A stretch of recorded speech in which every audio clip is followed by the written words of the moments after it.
let's get the week started.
Okay, let's get the week started. I'm going to do, hello.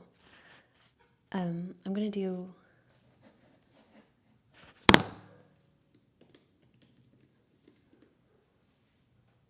the astrology for the week, and then I'll do Q&A if anybody has questions. But last week I explained it perfectly. Nobody had questions. So next week, Chiron moves into Taurus. So we're reaching the end of a big Chiron transit. I don't really talk about Chiron or asteroids right now in my practice, but that's a pretty big shift, marking the end of a pretty big journey through the sign of Aries for everybody. One moment.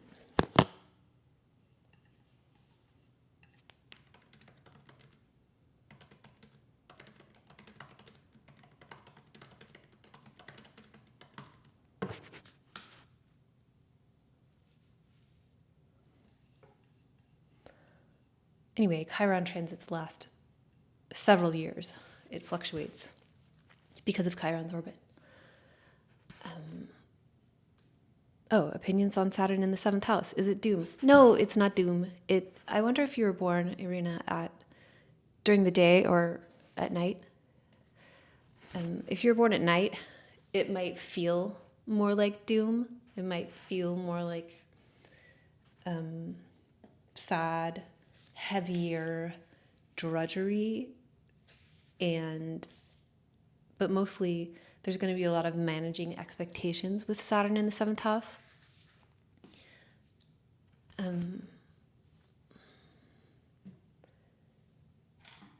So that's making sure everybody's on the same page. Oh, great, you were born during the day. That's good. Why are you sad? Don't be sad. You have Saturn in a day chart. I don't know what sign your Saturn is in, but Saturn during the day is good. It's just like knowing nothing else about your chart. The idea of commitment is going to feel a little more heavy. There's going to be some fear around it, and it gets better and better with age. So later in life, it'll be better as long as you commit. Make sure that everything is on the up and up with your commitments. We can come back to that if you have follow-up questions. But no, it's not doom. It's just everybody has a heavy part of their life that's a lot more serious and that has a lot more fear around it, that maybe early in life that might cause you to turn away from the types of commitments that you're actually being called to take on because they seem heavy and scary. And then also you might experience rejection, and that might actually be important because then you'll know how it feels. You might already, so that you don't treat other people that way. One thing with Saturn in the 7th is approaching your relationships with a sense of fairness, but also look at your your descendant ruler. That'll tell you a lot about how you tend to handle relationships. Okay, let's get into the week. Thank you for the question. So this week we have the Venus-Jupiter conjunction and the Mercury-Saturn conjunction.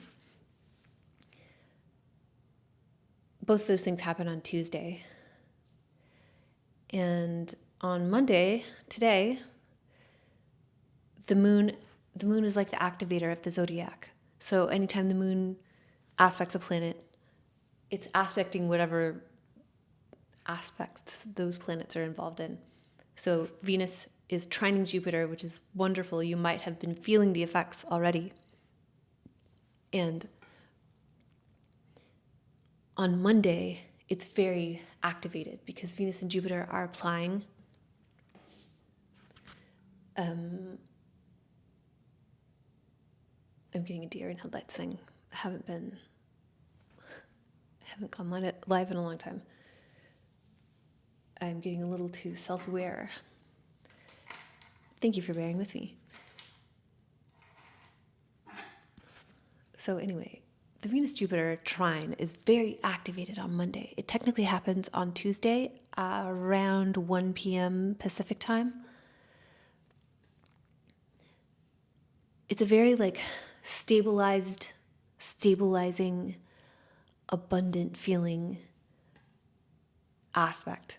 So Monday afternoon, it's like the first part of Monday is when the Venus-Jupiter stuff is really climaxing, but you might have, again, felt it. Oh, Valentine's here. Hi. Wow, thank you for being here. Oh, and okay, I'm not going to get distracted. I'm going to try not to get distracted by the chat, but I did, some of my technology is working, believe it or not. So I put the chat right in my face, which is really fun, so I can see everybody commenting. Okay, so Venus trine Jupiter. That's today and tomorrow for the applying aspect. Then it will be separating, but again, you might have been feeling this last week. So that's basically Monday. Monday, good. And the moon is also in Pisces on Monday because it's trining Venus and Jupiter. And okay, so I'm not talking about the astrology great because I'm just yeah, be quiet, Valentine. I'm kidding. Say things. We're working at the kinks. I'm doing this on Monday morning. Who's watching this on Monday morning? Doesn't everybody have stuff to do? So whatever. Thank you for being here for it, everybody who is. Okay, Monday, today, good. Have a good day. Tuesday, the moon moves into Aries, so that's a little more aggro. And the moon in Aries is ruled by Mars and Taurus, so it's a little more frustrating. Tuesday, tomorrow, is not as sweet and easy and stable and self-sufficient as Monday. Or, I mean, if the moon is ruled by Mars on Tuesday, then there will be a degree of self-sufficiency required. But there might be problems with resources, problems with momentum on Tuesday. And the moon sextiles Uranus Tuesday morning. So anytime the moon aspects Uranus or Mars, first thing in the morning, and we're talking about 6 a.m. Pacific time. I'm back from the hip. Hi, I'm back. The environment might be different all over the place. I might be back in my dark lair next week, but yeah, I'm back. Okay, so the moon sextiles Uranus, 6 a.m. Pacific time on Tuesday, and the moon also conjoins Neptune. So Tuesday can begin, you might just jolt up, you wake up without an alarm, you wake up early for no reason. I love that. I love it. I kind of love it when the moon aspects Uranus or Mars first thing in the morning. Oh, Valentine says they take Mondays off. It's their religion. It's okay, you can talk. Oh, thank you. Thank you for saying it's good to have me back. So if you're watching on Instagram, I used to do weekly astrology on YouTube. And I stopped that because my technology smacked it out of my hand. Mercury smacked it out of my hand and was like, don't do this right now. So I didn't because I couldn't, but now I can. So here I am.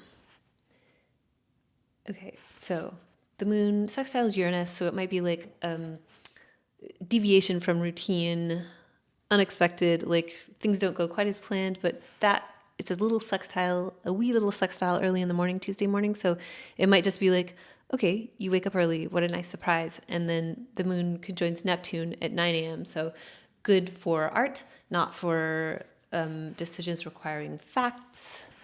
Moon Neptune is very sensitizing, but it's also to a degree that bad stuff feels so not good that you might want to numb. So Neptune is intoxication. It's also deception. So verify everything Monday morning. If you have to like slap together a very accurate report first thing Monday morning because Tuesday morning. I have one job. It is say what day it is. Right.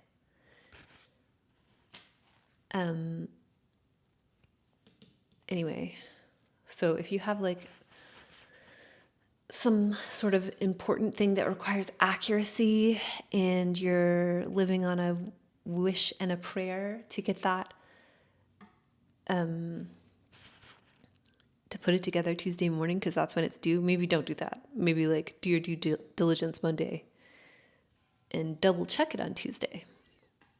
So also the moon sextiles Pluto first thing in the morning, which is like good for like investigation, but with the Neptune thing, we're journeying within our subconscious, not so much doing material research that requires a lot of accuracy. And then the Venus-Jupiter conjunction goes exact on Tuesday at 1 p.m. Pacific time. And again, that was activated on Monday, but you will have felt it last week, especially if you or someone you know has Venus or Jupiter as their activated planet. It's a time of abundance, great abundance. And there might be other parts of your life that are not going as well, which Tuesday is complicated because Tuesday night is less wonderful than like yesterday, Sunday, or Monday. Mercury squares Saturn. So going back to the Venus-Jupiter thing, Venus is also aspecting Chiron this week. And we're seeing a lot about taste. Everybody's saying the word taste. Taste is important. Taste. Especially on Instagram, if you're watching on Instagram. And there's like a cultivated glamour, like rare objects, literature, philosophy. It's very Venus in this part of Cancer is very, because Cancer itself is very cultivated. If you think of a pearl, that's cultivated. So is a baby. If you're taking care of a child, you're cultivating a human being. Things that require gentle care and nurturing and attention over time. So Venus in Cancer conjunct Jupiter exalted in the last part of Cancer. That's like a fully stocked fridge and pantry. You've taken a surplus and you know what to do with it. It's like a surplus without that. It's not a zero-sum game. Like the abundance you receive is not taking away from anybody. And so don't feel guilty for the things that you receive during this time, because sometimes that's a thing. If I think about like a long time ago, I had, for instance, the opportunity to eat at the French Laundry, and one of the finest restaurants in the world. And I did, and it was such a beautiful experience. And I still can't believe it. But at the time, I was like conditioned with this type of guilt where like I'm not supposed to be able to enjoy something like this, and it's somehow shameful. And now I don't feel that way at all. And I still sip from that experience. I think about it all the time. It was utterly transformative, and there's no reason to feel guilt or heaviness around. I also have Saturn conjunct Jupiter, so with abundance and like a feeling of victory, there's always like a sense of heaviness. So that's something that, that might be I was going to say a bad word, but anyway, that might be like one of my problems. So don't feel that way. Don't feel bad for... One thing about Jupiter at the end of Cancer is like it's not taking away from anybody for you to be given whatever you're being offered right now or last week. Anyway, Venus. Venus is squaring Chiron this week. And there's all this conversation around taste. And I'll get to like Venus squaring Chiron later, but Venus square Jupiter, just talking about Venus, it's like taste everywhere. Like even on, maybe I won't talk about that. The stakes are getting high and weird. We're like, whatever. Okay, I'm just going to move on. Anyway, everyone, literally everyone, people who you never would have thought would made the word taste a part of their like platform, they're making it their platform because all work has been commodified. Anyway, I'm really going off on Venus conjunct Jupiter, which deserves it. The optimism, the sense of optimism you feel, it's not inflated. You can just go forward with it. So you shouldn't feel like arrogant or anything. You should really just like, if you feel optimism and confidence and generosity, go all the way with it.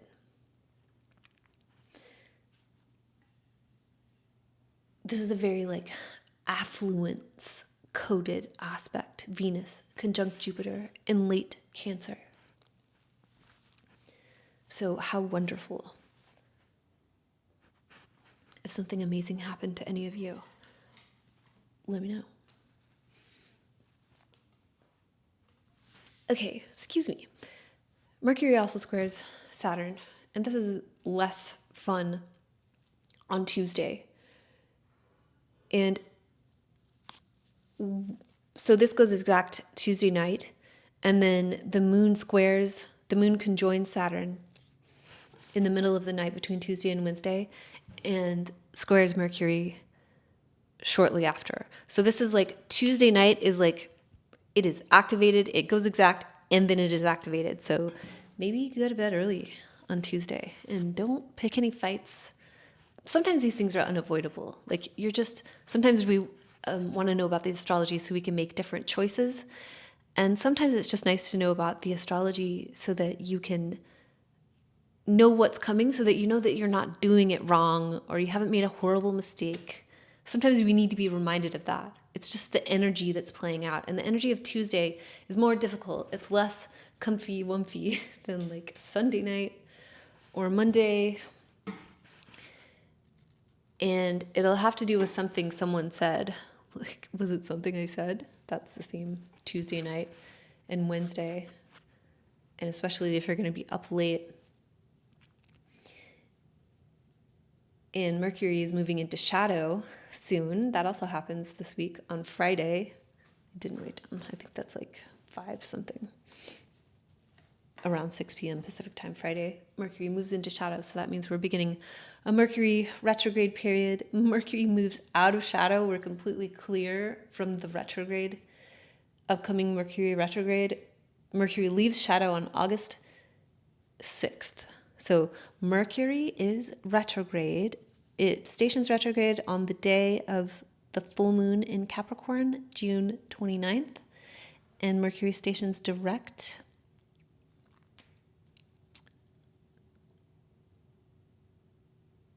if you're an astrologer, you're like probably screaming the dates. July 23rd.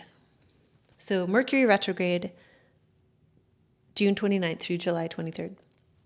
And we have a lot of big aspects coming down the pipeline in July.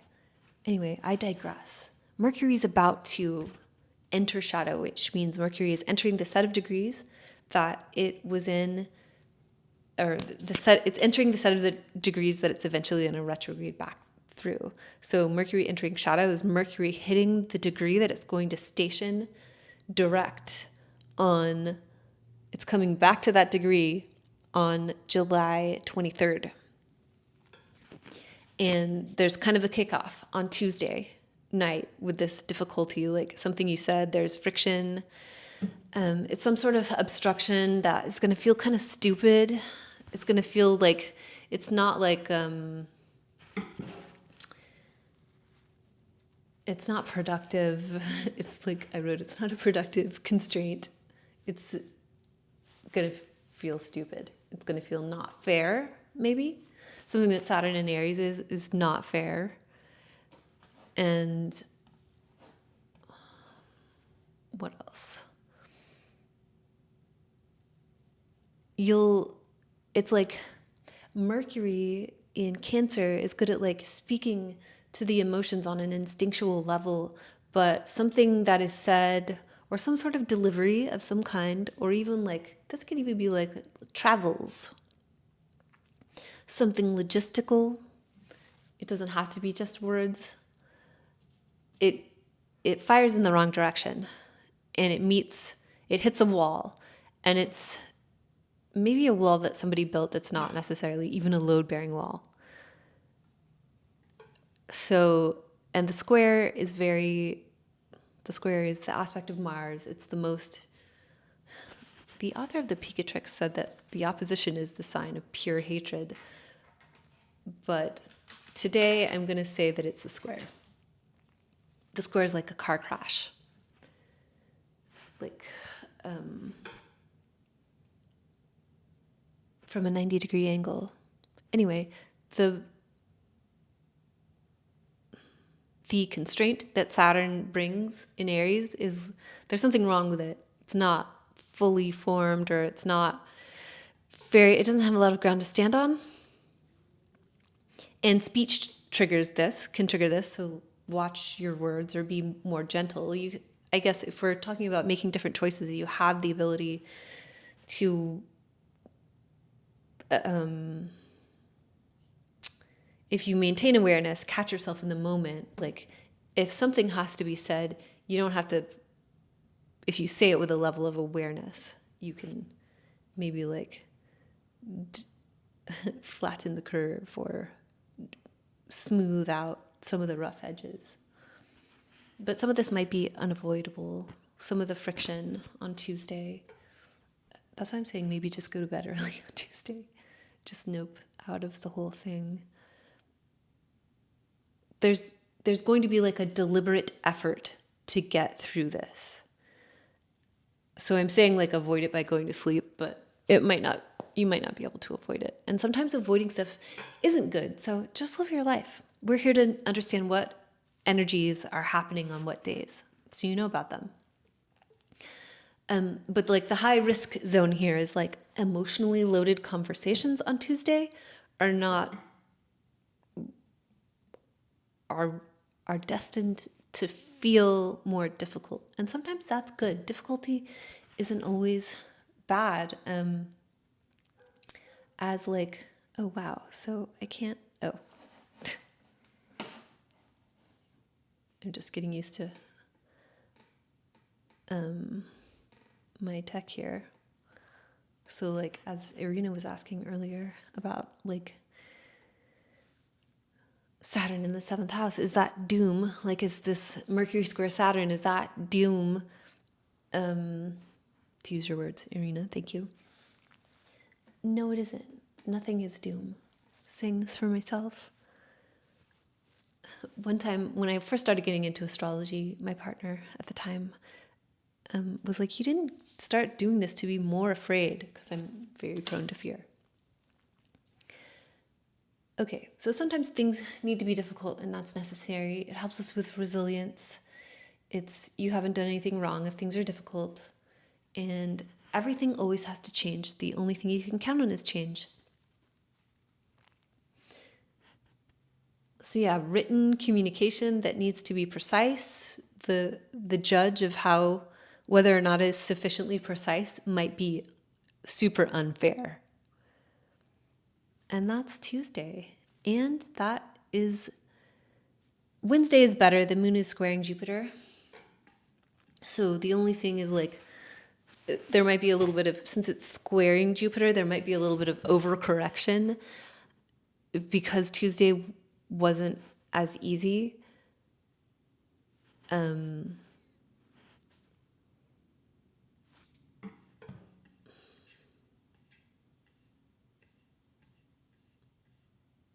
Yeah, because Tuesday wasn't as easy.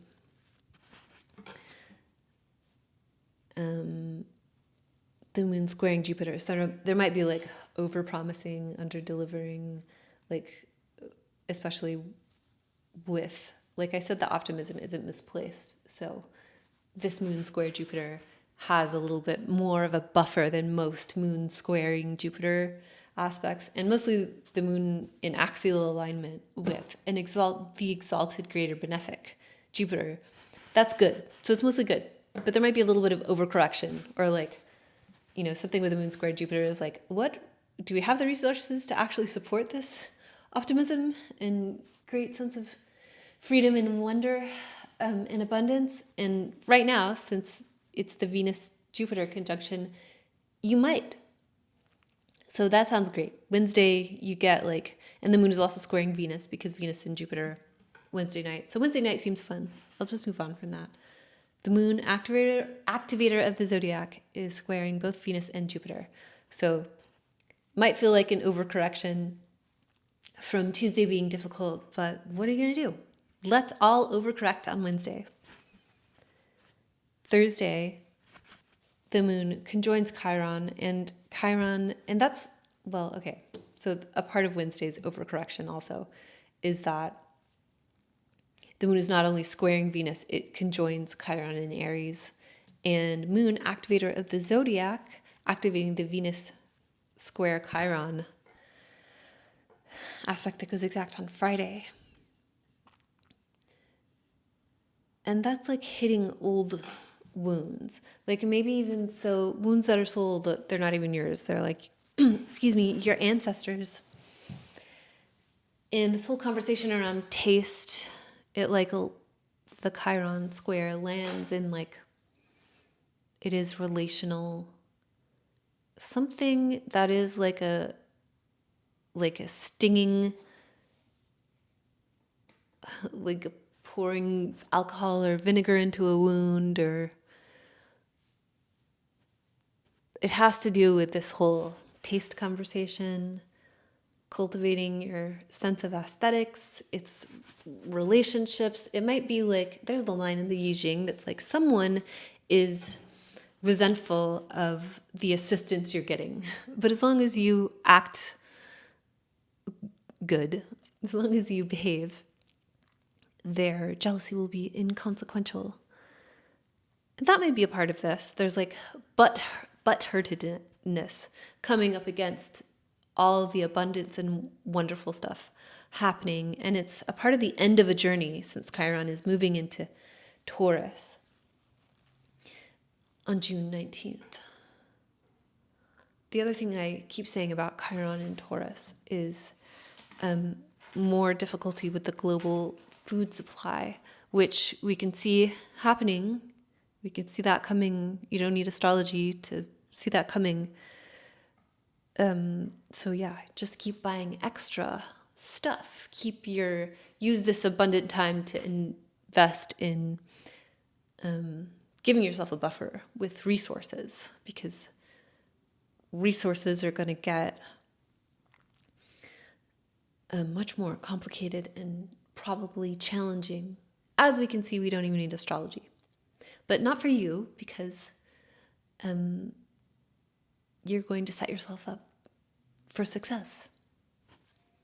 Abundance for yourself and for others. Anyway, we're forced to adjust to some difficult feelings with Venus squaring Chiron on Friday, and the moon is activating that also Wednesday night. So that might be a part of why the moon square Jupiter thing feels like a square. The moon moves into Taurus, also first thing in the morning on Thursday. So we get a shift in tone, but it's like, oh yay, the moon is in Taurus.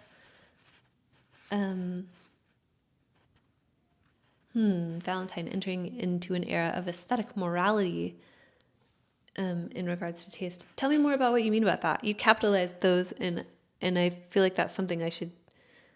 Is that a name of something, or do I look like an idiot for not knowing what that is? Please tell me more. That's a very interesting sentence. So, okay. The moon moves into Taurus on Thursday. Yay, the moon is ruled by Venus, but Venus is squaring Chiron, and the moon in Taurus is squaring Pluto. And this is only going to be like cranked up more and more because Pluto is in early Taurus now. Pluto will be in later and later Taurus over the next 2 decades, or Aquarius, which is square to the sign of Taurus. So right now, with Pluto in early Aquarius, when the moon enters Taurus, it immediately squares Pluto, and then we're like kind of out of the woods, and that's a separating aspect for the rest of the moon's transit. But as time goes on, the moon is just going to be applying, to Pluto for longer and longer. The main thing, just as an overall like thematic register. Excuse me, I keep drinking water and then like I'm having just like biological things happening because I'm a human being.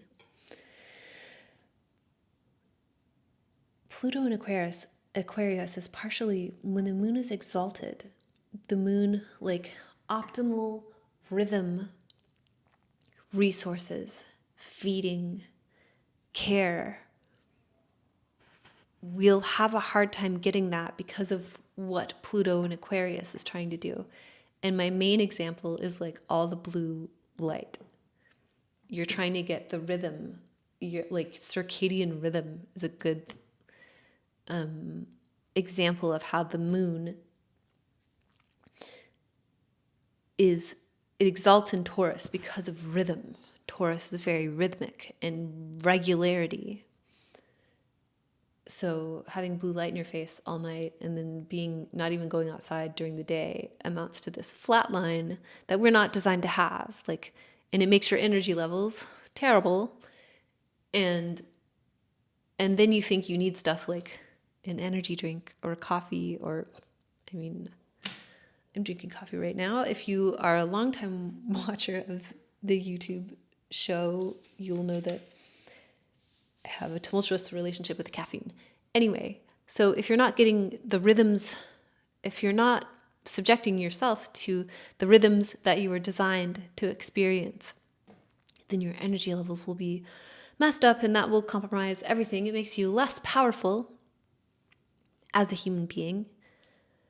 And that's sort of what Pluto in Aquarius is doing. Like everything about this, like the empowerment of the infrastructure and technology is at odds with what we're trying to do as people who have been incarnated in human bodies. Oh, Valentine.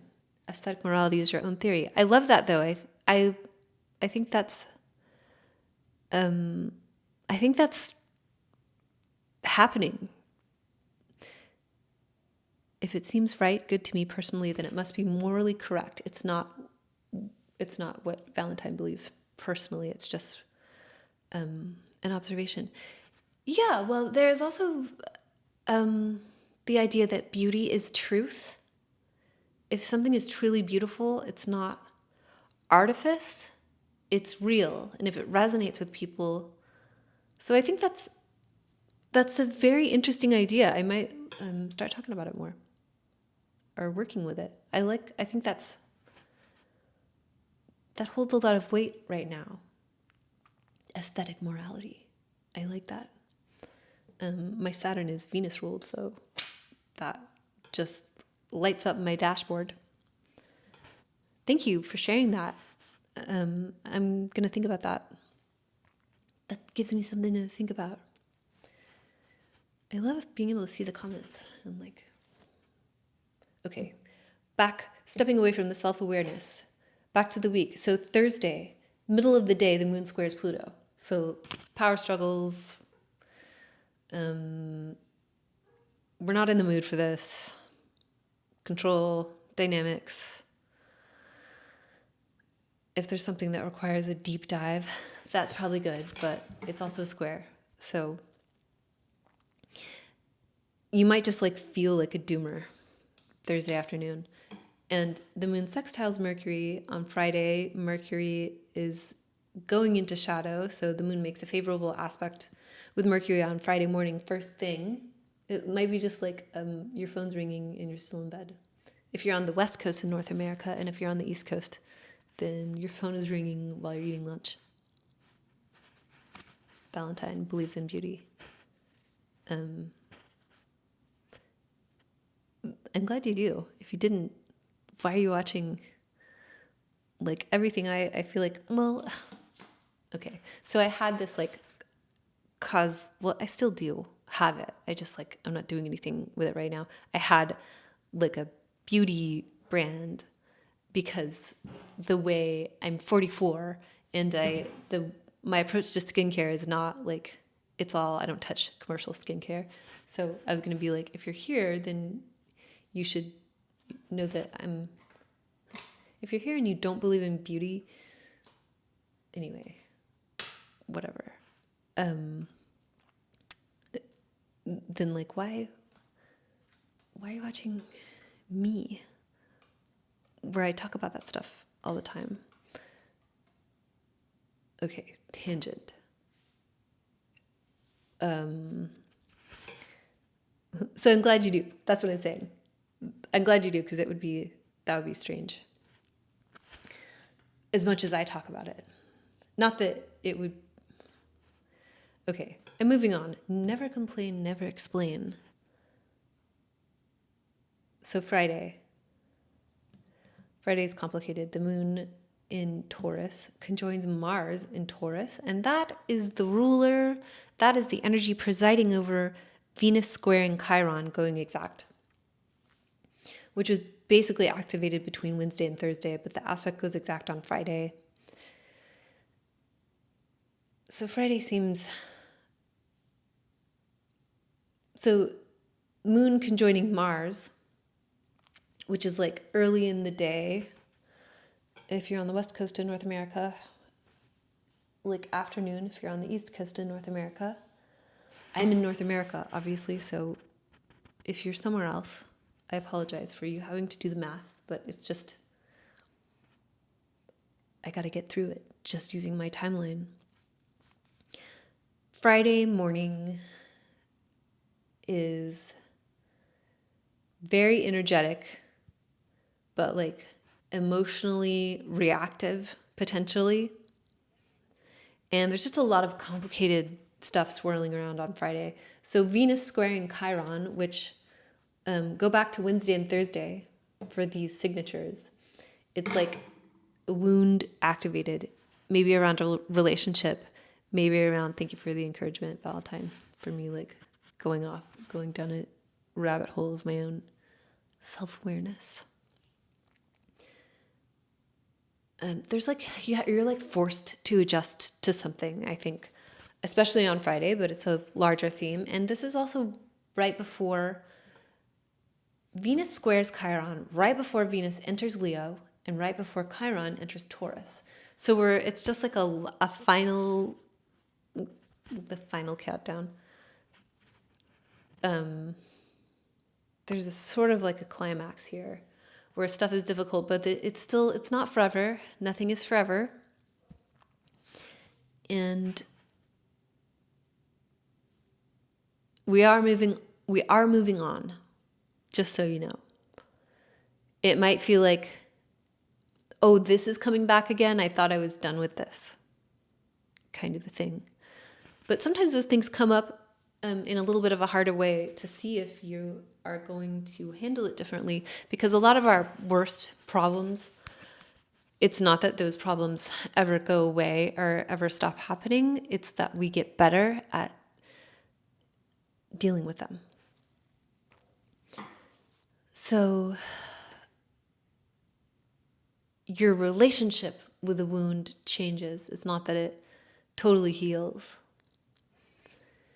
And that's why growth feels hard, because you want it to heal, you want it to go away, but instead you have to orient yourself to becoming a superhuman. It's kind of a weird thing to say, though, like superhuman. Like, why do we need to make it super to make it good? It's just like, to become a human, you learn that problems don't go away, you get better at addressing them.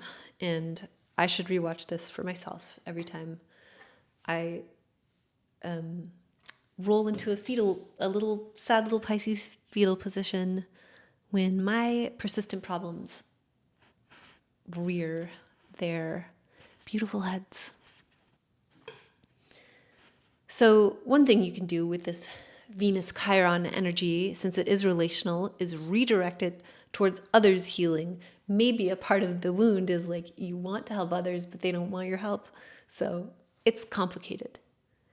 And if you're just feeling like big cartoon tear or anger or like like I don't know, like rage face, like hot tears of rage, since it's Chiron and Aries and Venus in Cancer on Friday or at all this week, you're not doing it wrong. That's just what time it is. The energy will shift soon enough. And speaking of that, on Saturday, so Friday night is like not, on Friday night, it could be worse. The moon is sextiling Jupiter. The moon in Taurus, separating from Pluto, is sextiling exalted Jupiter, from which Venus is separating. It could be so much worse. And in the middle of the night, Venus moves into Leo. So this is a very different Venus. So when you wake up on Saturday morning, basically, you'll wake up to a whole new world. Things will feel very different on Saturday, because Venus is in Leo and the moon is in Gemini. So more chatty, more performative. Venus in Leo is more about presentation, whereas like Venus in Cancer has been about, Venus has been in Cancer since May 18th. And that was about like the cultivation, and it's private. Like you don't build a pearl as like a stage magic trick, although that would be cool. Excuse me, the secret magician, stage magician side of me, which I do have. It's very secret. Sorry, that's a very like Pisces fish, like hamster drinking of water. Anyway, to cultivate a pearl as a magic show sounds interesting, but that's not how pearls are cultivated. It's very private. Like in 36 Faces, the middle of Cancer is like a walled garden. And that's this like Venus in Cancer energy that we've been in has been very inward and reflective and about this like private like cultivation. And now everybody, all the stuff about taste and the taste you've been cultivating in the background, like it's time to show it. Never, this is from a movie, never write a check with your mouth that you can't cash with your ass. I think that will like get me flagged. I have a Mars ruled Mercury, so I'm just here to say bad words, unfortunately. Okay, so you wake up to a whole new world on Saturday. Venus in Leo is like, it's more theatrical. It's like high visibility. And we're like proving, it's like over the top. Being over the top isn't bad. It's just as long as you're not being fake. Because the over the topness of Venus in Leo, it comes from the heart. Whereas like someone on Twitter a long time ago, and I wish I could give them credit. I wish I could remember who said it. They were like, why is Gemini like diet Leo? I feel like Gemini's over the topness can be a little artificial. Like that's a part of the danger. It's easier for that to be a danger with Venus in Gemini, potentially. Hello. Is this sentence seems like my brain's scrambled. Anyway, okay. So Venus in Leo is there's something about whatever, I'm just moving on. I'm trying not to go on so many tangents. So hello, Palacios. Valentine, your comment reminds me of there's like this like commercial where like the sentence just sounds wrong. It's like the words are just scrambled. Okay. Venus and Leo. Being over the top is good. There's a generosity that comes with performance. It's a gift. You're sharing your heart if you're doing it right. You're not being artificial. It's real. The generosity, the over-the-topness is a genuine display of what is within you. You're bringing forth what is within you. Venus will be in Leo until July 9th. So, whereas Venus in Cancer is very like private, cultivating our pearl, Venus in Leo is like, now we're showing it off. And so social media is probably going to get cranked up pretty loud. And will feel like more prominent to us. My voice is like not on her game today. Venus in Leo makes you think of there's like the RuPaul's Drag Race thing of like charisma, uniqueness, nerve, and talent. That's what we're working with. Saturday through July 9th. And so like revealing what's in your heart, like not even just like performance and art and showing off, but being real and true with the people around you. If leadership is a form of generosity, what does that mean for your relationships? And just anything that requires display. And this is like Venus in early Leo, like for right now, for Saturday. It's not like, yay, you won, you get your flowers, you get your laurels. It's more just like we're demonstrating our capacity to do it. Early Leo is Saturn ruled. Yes, money emoji. Early Leo is Saturn ruled. So it is, the early part of Leo is about the judgment you receive from being in the spotlight.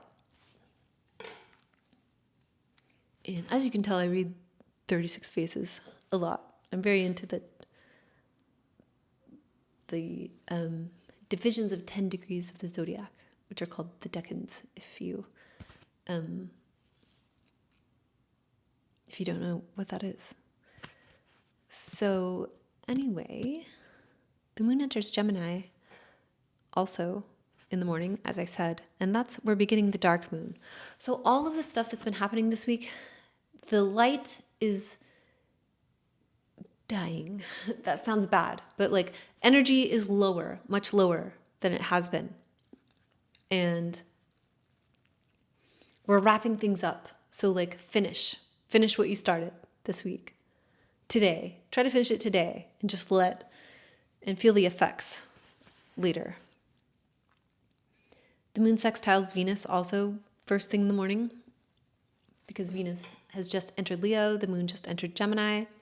So if you're up early on the West Coast, and if you're alive and breathing at 9 a.m. on the East Coast, that seems like a pleasant morning and a nice energy shift.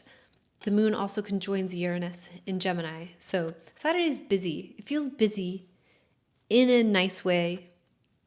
Uranus can always be a little disruptive or unsettling or upsetting because of the disruption, Moon and Uranus, they don't naturally go together. The moon likes to not be disrupted. But it also, like, if you're feeling stagnant, it could be nice to shake things up. And the moon sextiles Neptune, so Saturday, chatty, unusual, soft and romantic feeling. The moon's also trining Pluto, so, we have like 40 Claude Code terminal windows open, and we feel good, kind of all over the place, but Saturday should feel okay. If not a little serious Saturday night, but it's the moon sextiling Saturn Saturday night, so it's good for organizing. It's good for long-term stuff. It's good for like being serious and putting your nose to the grindstone a little bit without feeling too like oppressed by it. And okay, so we have the dark moon in Gemini on Sunday, and it's Sunday, it goes exact Sunday evening, 8 p.m. Pacific time. And this dark moon in Gemini is in the last 10 degrees of Gemini, which is it's very much about finality. If Gemini is like about multiplicity, the end of Gemini is about cutting off those possibilities, because we can only nurture so many things. We can't always be giving all of our attention to all this curiosity and sense of possibility. So that's why this week is like, finish what you started, because we're moving forward and you can't take everything with you. You can only pack a small suitcase so that you can have room for that small amount of things to grow. It's like you don't want to cram a planter bed with too many plants. You want them to have some room, like 4 plants instead of 20. Excuse me, that's good. Biology break. That's the energy here. It could be like an energy of like life and death decisions. It might be like that for some people, but otherwise it's metaphorical. Some things will need to be terminated so that we can step into the light during the summer solstice, June 21st. And this is for the Egyptians, the beginning of summer, the first day of summer, the summer solstice, was the new year. You can begin the year anywhere, but this was like peak light for the Egyptians. I think it's also when the Nile flooded. Somebody correct me if I'm wrong. You should look that up and not base any of your finality decisions on it until you corroborate it. So it's the new year. We have to leave the old behind.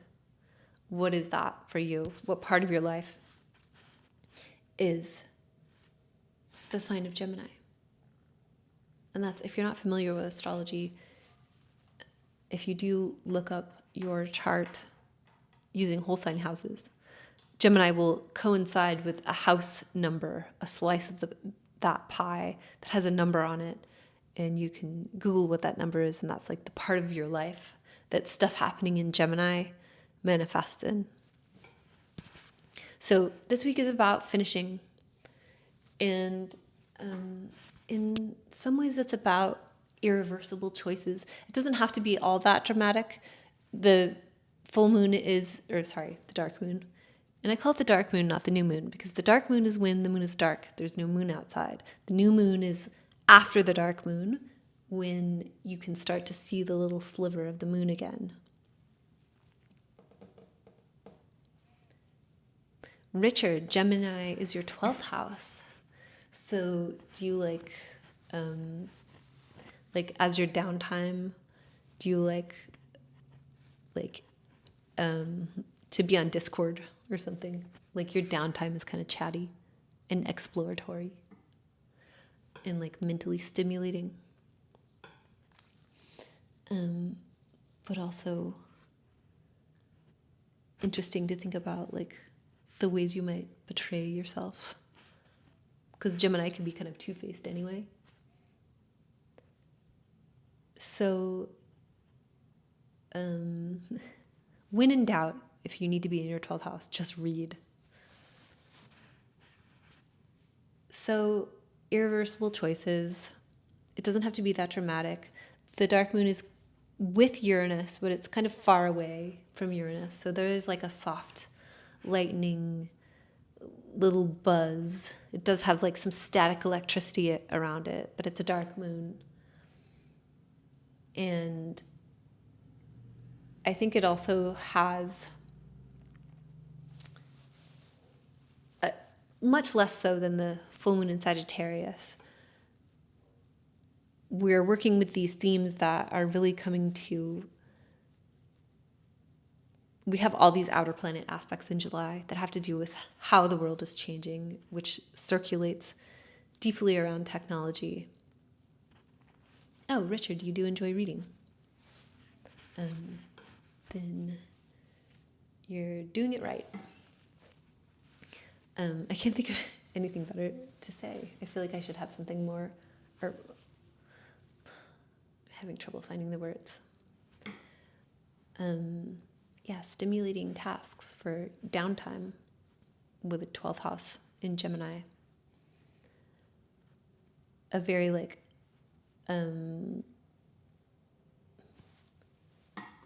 chatty inner world. I almost think of like voices in your head. It doesn't have to sound that crazy, but like almost like clairaudience levels of like voices in your head.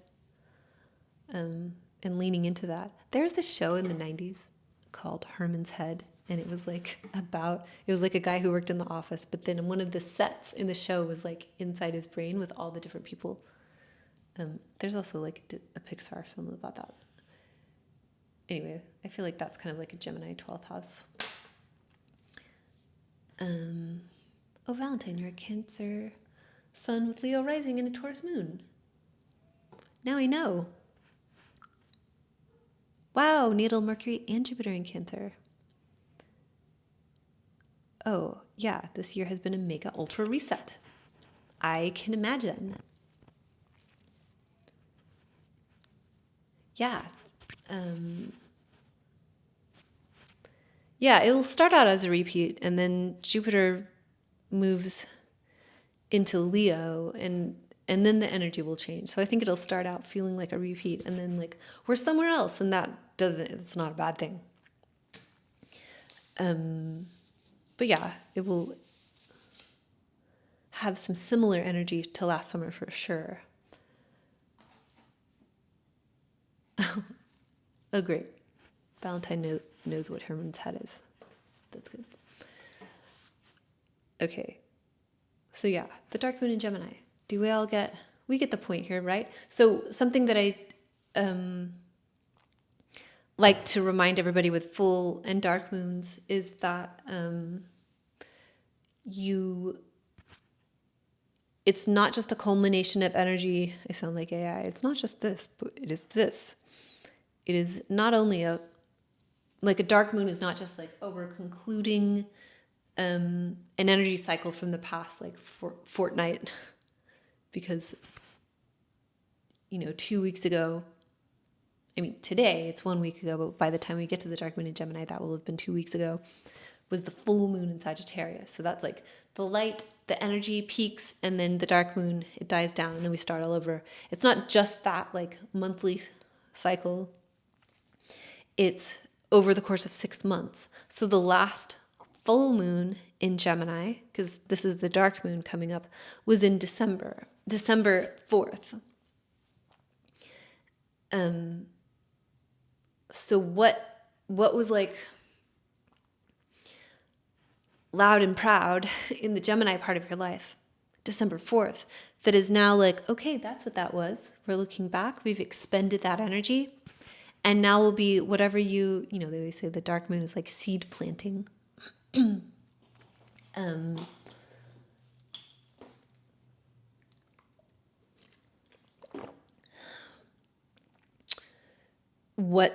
sorry for all the drinking Pisces fishy drinking sounds. What seeds do you want to plant now? And going back to the dark moon theme, not so much about what you want to take on, but what's already going on that you need to like simplify in order to move forward so that those things can grow healthily, so that they can have like some elbow room. So it's not just like a clown car. It's like clown car metaphor is not really appropriate for, well, maybe a little bit for Gemini, but moving into Cancer. So everything's not so crowded. That's the nature of the seed planting available for this dark moon. Not so much like, what other thing do I want to take on so it can grow? It's like, no, you already have a lot going on. What can you eliminate? It's like, I'm taking on a live stream. Like, do I want to keep doing that again? Like, yeah, I do. But, the part of me that struggles with commitment, something I could look at. You already have a lot going on. What you need to eliminate some things so that the right things have room to grow. And the next full moon in Gemini is November 25th. So we'll see a lot of the fruits of whatever decisions you make now. On November 25th, you'll look back and be like, okay, that I did or did not eliminate the right things, or I said I was going to eliminate these things and I kept trying to do all the things, and now I can see how everything I took on was compromised because I was doing too many things. So don't do that. I want you to look on November 25th. I want you to look back and be like, oh yeah, I'm glad I decided to cut that from my to-do list and just focus on these things. That's what I want for you. Okay, comments. That's the week. Next week, Chiron enters Taurus. Sounds complicated. Or it's like different, the stuff that is complicated is taking on a different shape. Thank you everybody for tuning in. Let me answer some comments.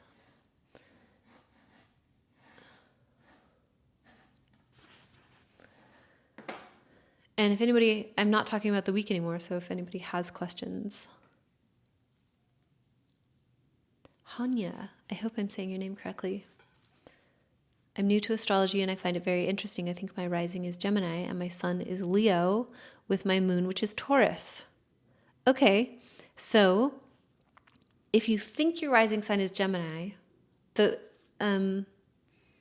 of all, a Leo sun, how wonderful. Thank you for being here and for commenting. Valentine, you're welcome. Thank you so much for being here. Thank you for being active in the chat. That is a great service you've performed for me. It's nice to when you're just getting started live streaming, which this is not my first live stream rodeo, but I've maybe done, this is maybe less than 10 for sure, and certainly not in the past few months. So it's nice to be back and actually have someone in the chat. Thank you. Okay, back to Hanya. You said you think your rising sign is Gemini. So I wonder, first we want to make sure that you have the right birth time. Because if we're not looking at that time, the time you took your first breath as it being separate from your mother, then we're not looking at your astrology. And yes, the precise time, to the minute, it can really matter. It depends on the chart. It depends on how close to sign boundaries and other aspects, everything is on that day in general time. But so first you want to make sure, if we're saying, I think my rising sign is Gemini, that's what I've zeroed in on in what you have shared.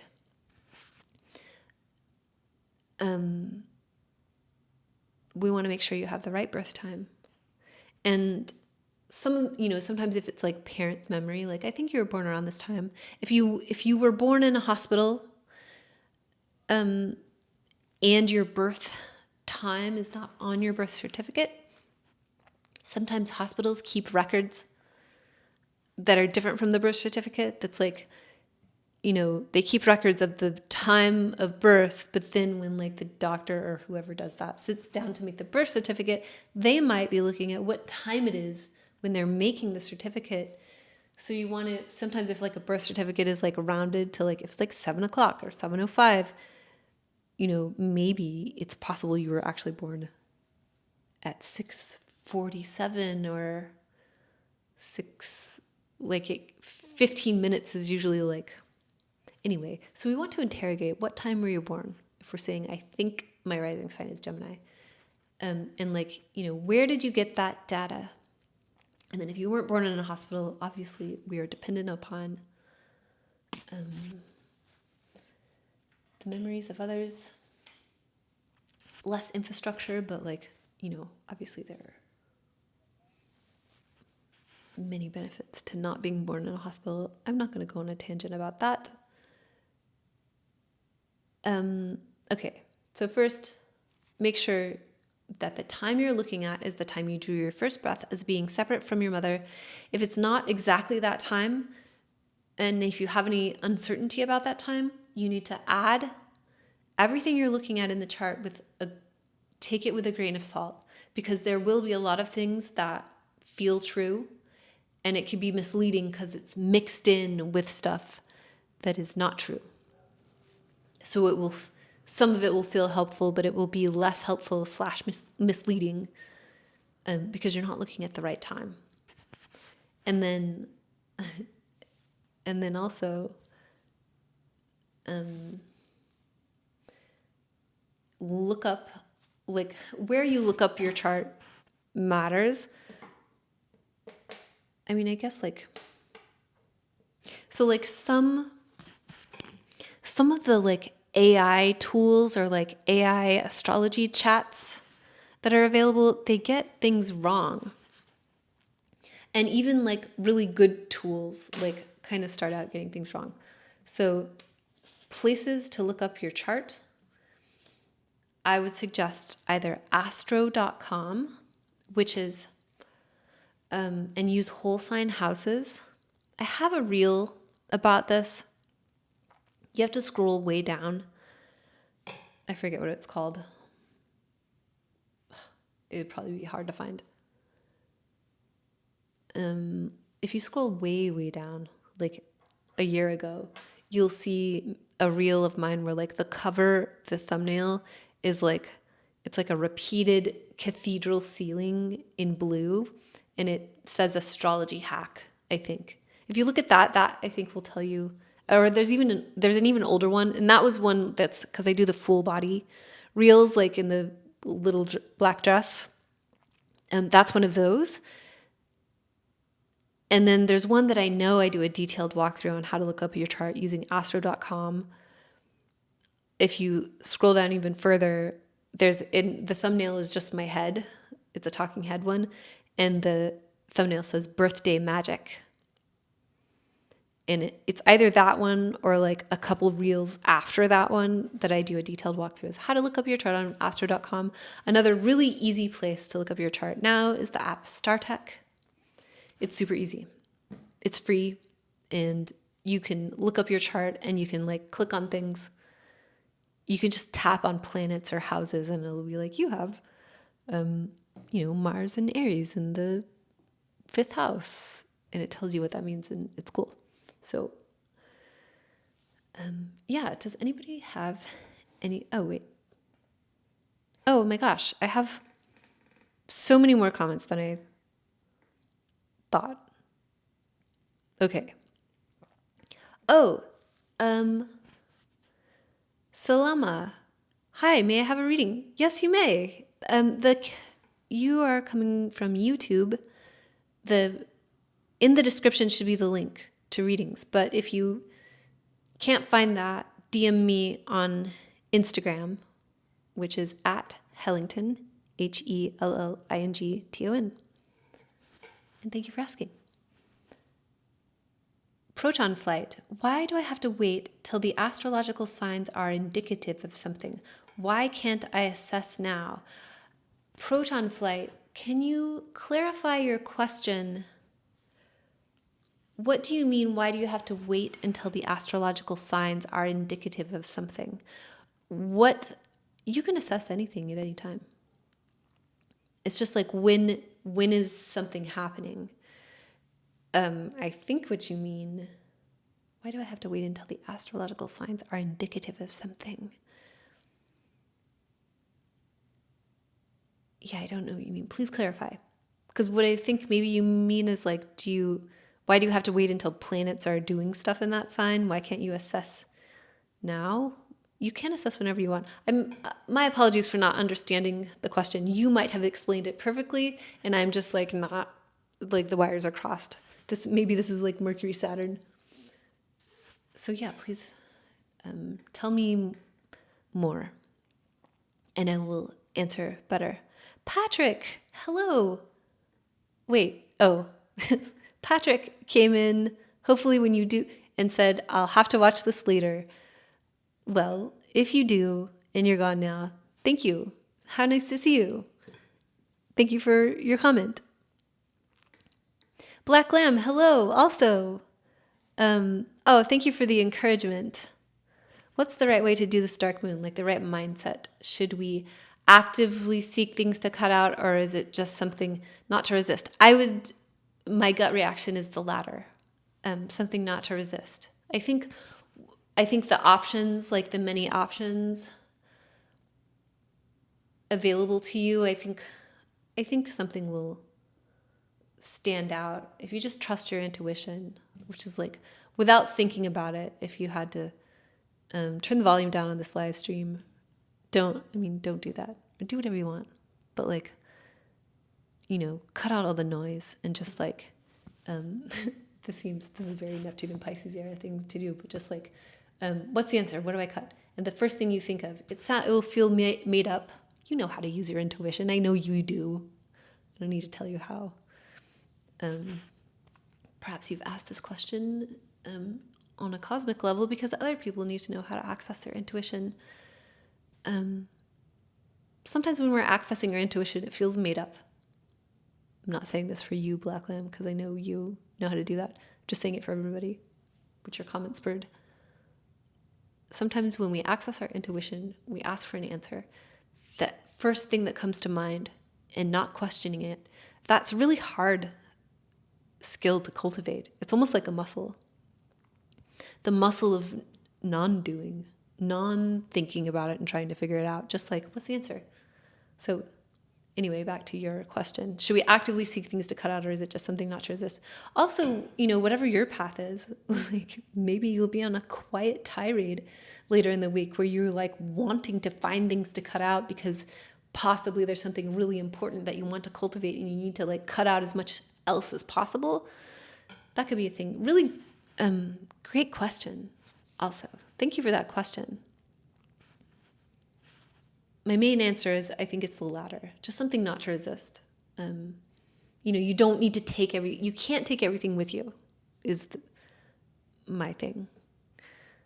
But some people will be called to go on a rampage and I think the thing that comes to mind is mostly it'll be because like there is like one or two things that are really important that must be preserved and like babied and nurtured moving forward. And so you actively seek out as many things to cut out as possible.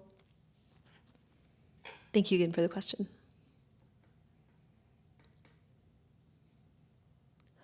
Oh, Proton Flight asking, November 25th is going to be a time of finding out if your beliefs work out. Well, so specifically, it's like right now is the dark moon in Gemini, or not right now, but like we're doing the astrology of next week or the coming week, which starts today.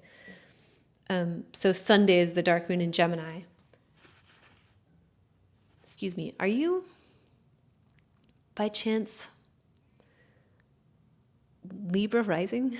If you're saying November 25th is going to be a time of finding out if your beliefs work out. I ask that because if you're Libra rising, then Gemini is your 9th house. Excuse me. Which is about, I keep drinking, like guzzling water and air at the same time. I'm just like Homer Simpson burping on this live stream. I also know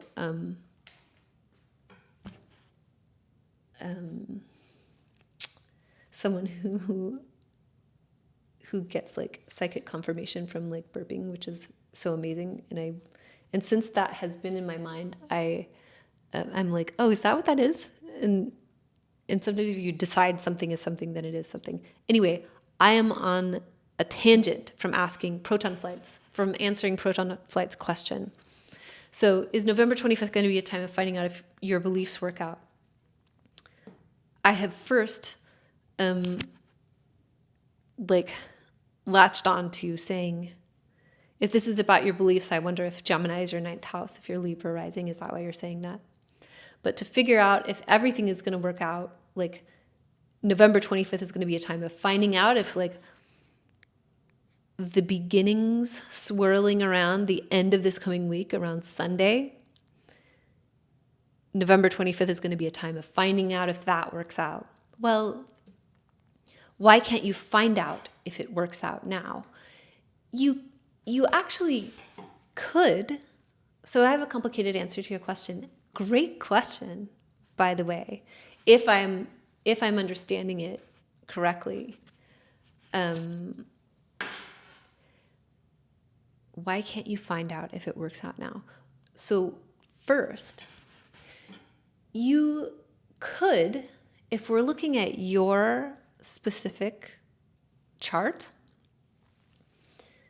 the time you took your first breath as it being separate from your mother, if we are looking at your chart, you could find out if it quote unquote works out or not.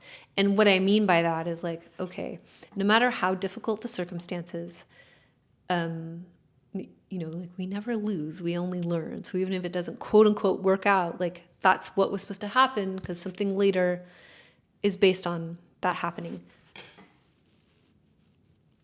So you can find out if it works out now for you, because a part of what natal astrology is, it's about orientation and the time you come in, like step into the timeline, the time and location of your birth, creates the instrument that all of time and the dance of the planets plays. It's like the planets are playing the instrument that is your chart. And so if you want to find out if it quote unquote works out, if you want to find that out now, we need to look at your specific chart, which we could do in a private session, because it would take the scope of that is not quite the scope of this live stream, although I would like to be looking at charts in future live streams. But also I need, like, the way my brain works, I need to like kind of stare into it and like do some math and stuff and start putting things together in private and then come to you, saying like, oh, well, this is the energy of that time. I mean, I don't need that much preparation anyway. So you can find out if it works out now. We just have to look at your chart because it's specific to you. What are you trying to do? What are your beliefs? And then we look at the energy of November 25th and the stuff that happens between now and then astrologically against your chart. And then we can get an idea of like, oh, here's the thing that you want to move forward with now. What types of challenges in your life, or what type of wind is at your sails that will make that like more or less conducive to whatever success looks like for you. I think I answered that adequately. Let me know if you have a follow-up question. Richard has always learned to trust your intuition. I like that, Richard. Since you said you had Gemini was your 12th house, I think of like the angel and devil on your shoulder. There's something like, I think it's like the Emperor's New Groove, or like maybe it's like the Disney Hercules movie. I don't remember. I think it's the Disney Hercules movie where they're like telling him to like the devil's telling him to kill someone, and then like the devil's like, yeah, that's the cool path. I think of that, like if Gemini is your 12th house, you definitely have that. Your intuition can turn on you, or like have trickster energy. That's not me saying that you shouldn't trust your intuition. I would just like, I've made up in my mind that your intuition is probably a pretty fun and wild ride of like, and I'm glad you've learned to trust it, because it's a really valuable skill, and it is a skill that is so difficult to cultivate now, because we live in this world of like figuring things out and asking AI. And the question that AI will give you, or the answer, is like the completely rational answer that has been figured out. And sometimes, often, more or less for other people, the rational answer is not the answer. The beauty of the mystery. So Richard, I'm glad you trust your intuition. That's a big deal now. Lily, hi. Thank you for being here. Thank you for your question. The North Node. Okay, Uranus squaring the nodes in your chart. The North Node is conjunct your Moon, intense, and part of Fortune. Wow. And also Chiron is sextiling your natal Chiron right now. Like, oh, so you have Chiron in the first house. So you have Chiron at the end of Gemini. Then if Chiron right now is sextiling your natal Chiron, conjunct your ascendant in Gemini. So you have a late, so the dark moon is like, if I'm doing the math right, I'm so bad. You guys, I'm so bad at doing math in my head. I have to be like looking at a chart. Otherwise, don't trust me. But if I'm doing, so having said all that, if I'm doing the math in my head correctly, you have ascendant in late Gemini. So this dark moon is like a reset around your body and appearance, which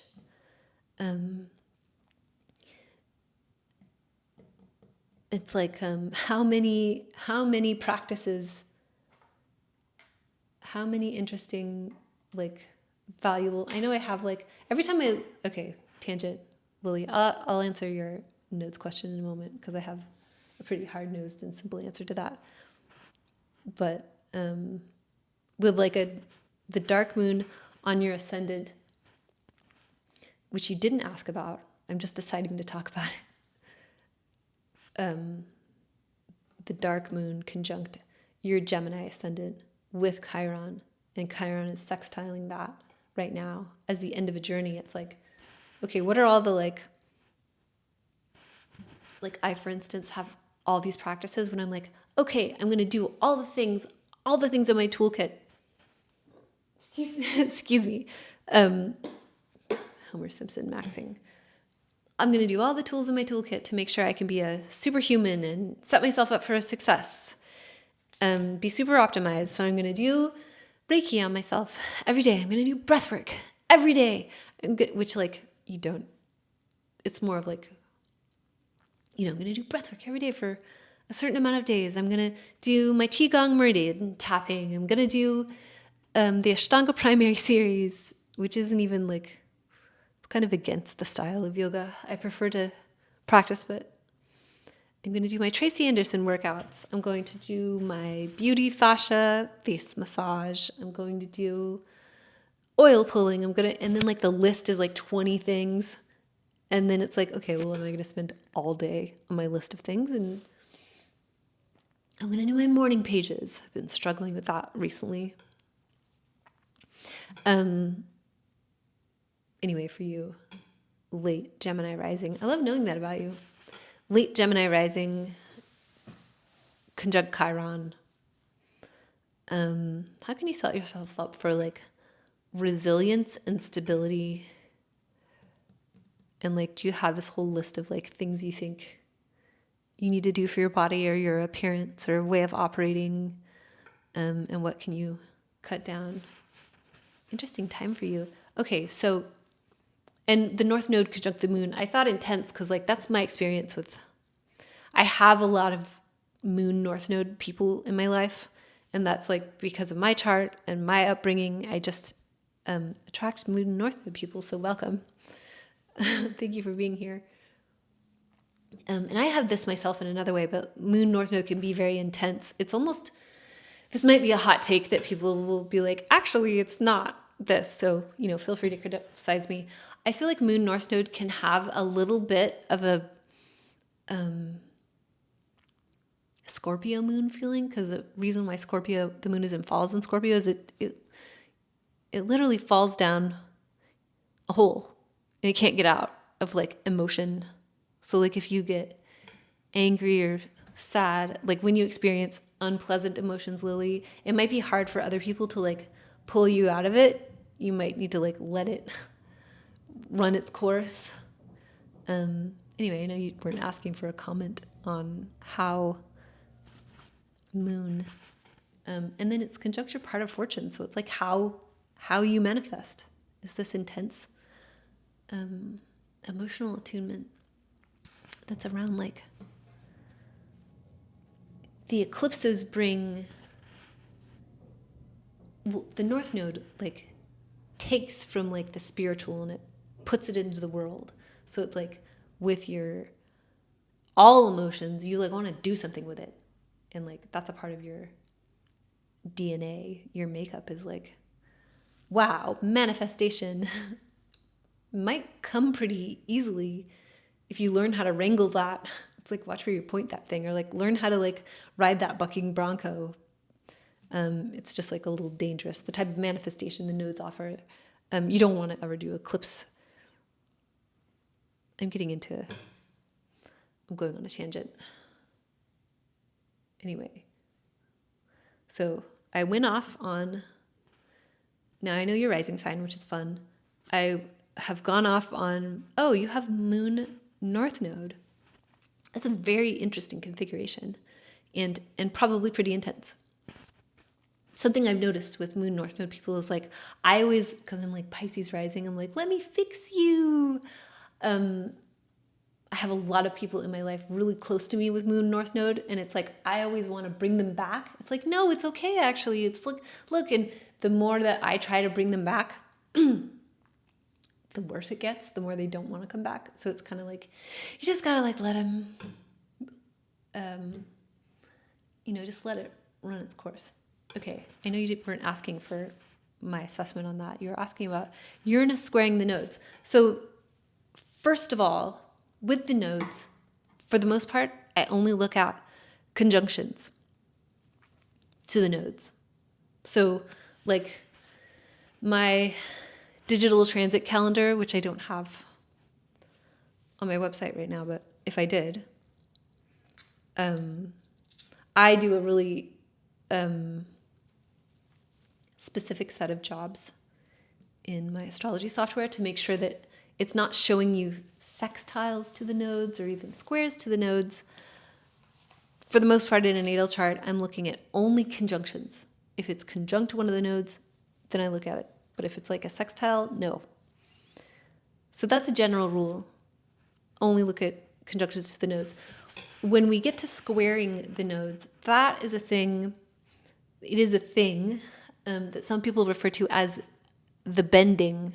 It's like the bending of the light, because if the eclipses are like this intensity around like the normal light is gone, but it's also, you kind of move towards North Node stuff because it's really important. It's almost too important. So you try sometimes with North Node stuff. You try really hard to get something, and you try so hard that you almost like undermine yourself, or you create like volatility that you didn't even expect, because you're like the North Node. It's the head. It's an insatiable head that like takes from the spiritual and manifests it, hell or high water, regardless of potential damage it might cause or throwing you off course. And I'm making this up. I think the term, so the bending is like almost like if something is squaring the nodes. I don't really use this, but it's there and it's interesting to think about. If something is squaring the nodes, it's like, then the nodes are interfering with like what you're trying to do with the planet, area of life that the nodes are squaring. So this is interesting where you have Uranus squaring the nodes, because Uranus is also a signature for volatility. So that sounds exciting to say the least.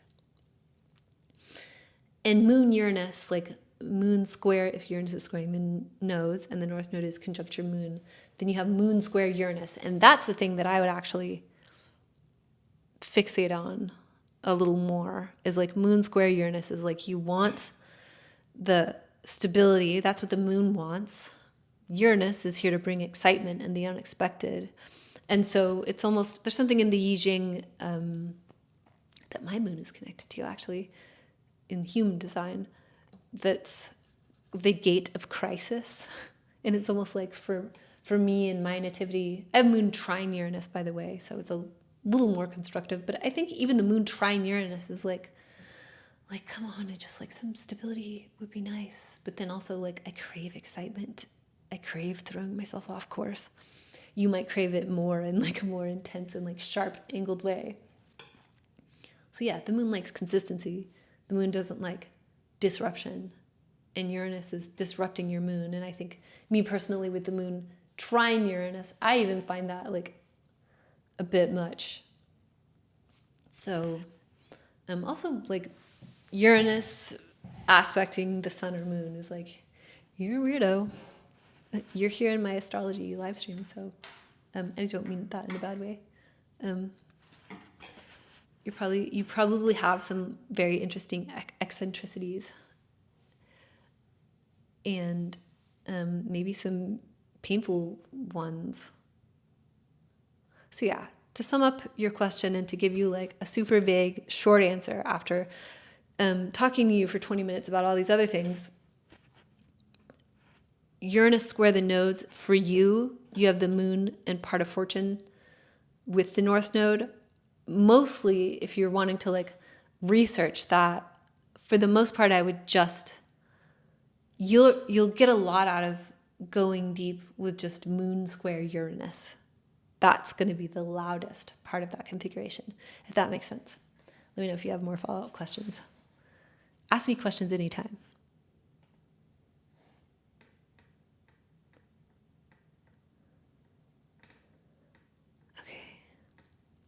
Oh, Richard, if I can answer you. Oh, Richard is answering Proton Flight. Thank you for helping with my comments, Richard.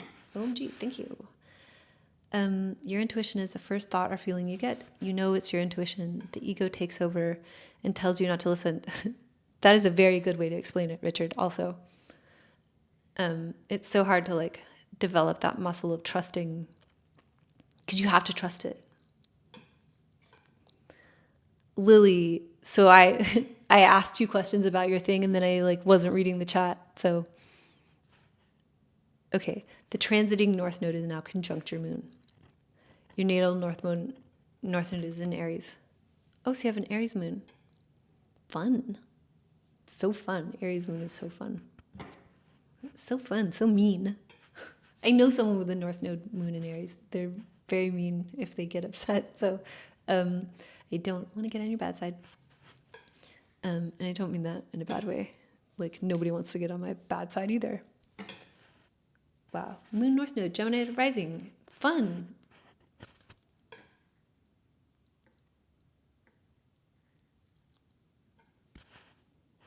Okay, so the transiting North Node is now conjunct your natal Moon. Wait a minute.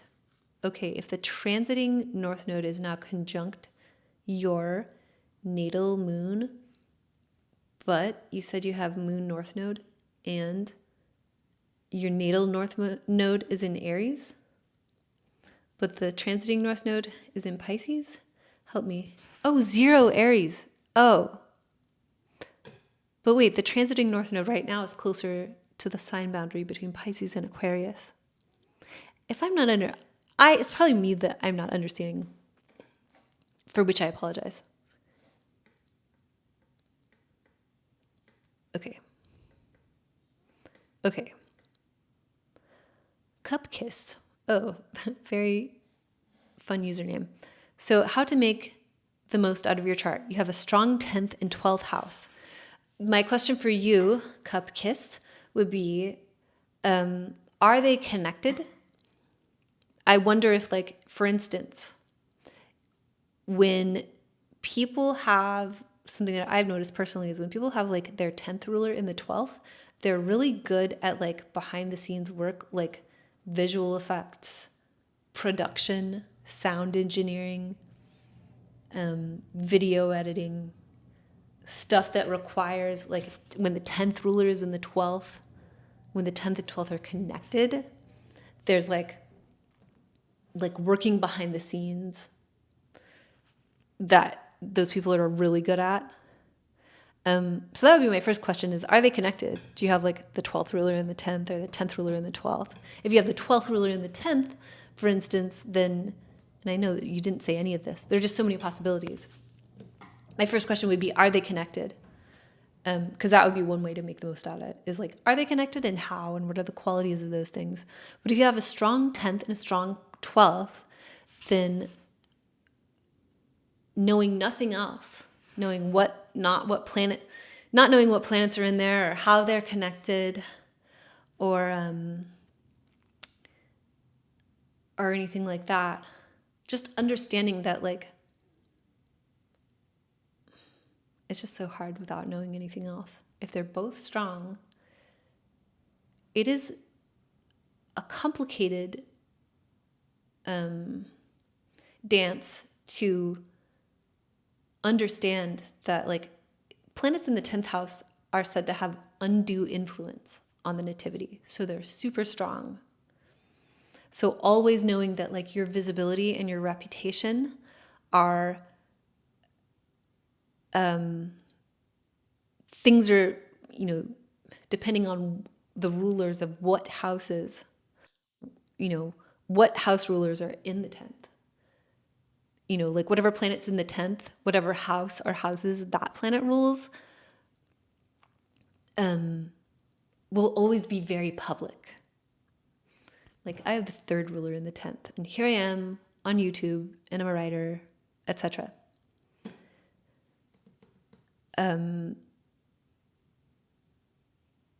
So yeah, I hope, so that's like one thing if you have a strong 10th. And if you have a strong 12th, you need your downtime. So I guess that's like a nice, elegant answer, is like, strong 10th, public professional stuff. Strong 12th, make sure you get that downtime. Make sure you get that time behind the scenes of, you need to be public. You have no choice if you have a strong 10th house. A lot of stuff is just going to be obvious. If you also have a strong 12th house, make sure that you get intentional downtime, retreat, quiet time, alone time. You have to make sure you get that, because one way that you can, like, undermine yourself, the self-undoing, is like, you're not getting your downtime. You're not getting that quiet time with yourself, that hermitage. Then you can descend into madness and, like, involuntary quiet time or isolation, or depending on how the 10th and 12th are connected, what planets are there, possibly compromise your reputation. I hope that was a helpful answer.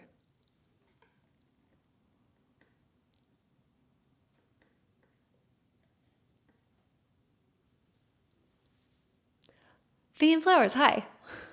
Welcome, thank you for being here. What's attracting that energy to me? Moon North Node. One of the things is I have a family member who had Moon North Node, so it's just a part of my, like, upbringing that, like, that's what I'm used to. So I guess those people come to me. I think that's, like, a good, elegant answer. One of my family members has Moon North Node. So it's just like, that's what I'm used to. We, like, our foundations have kind of like a moth to a flame situation of, like, well, that's what I am of. So I attract that. I don't think I have anything to add to that. I think I have a pretty simple I don't think I have anything else to add. Thank you for the question. Thank you for being here. It's nice to see you.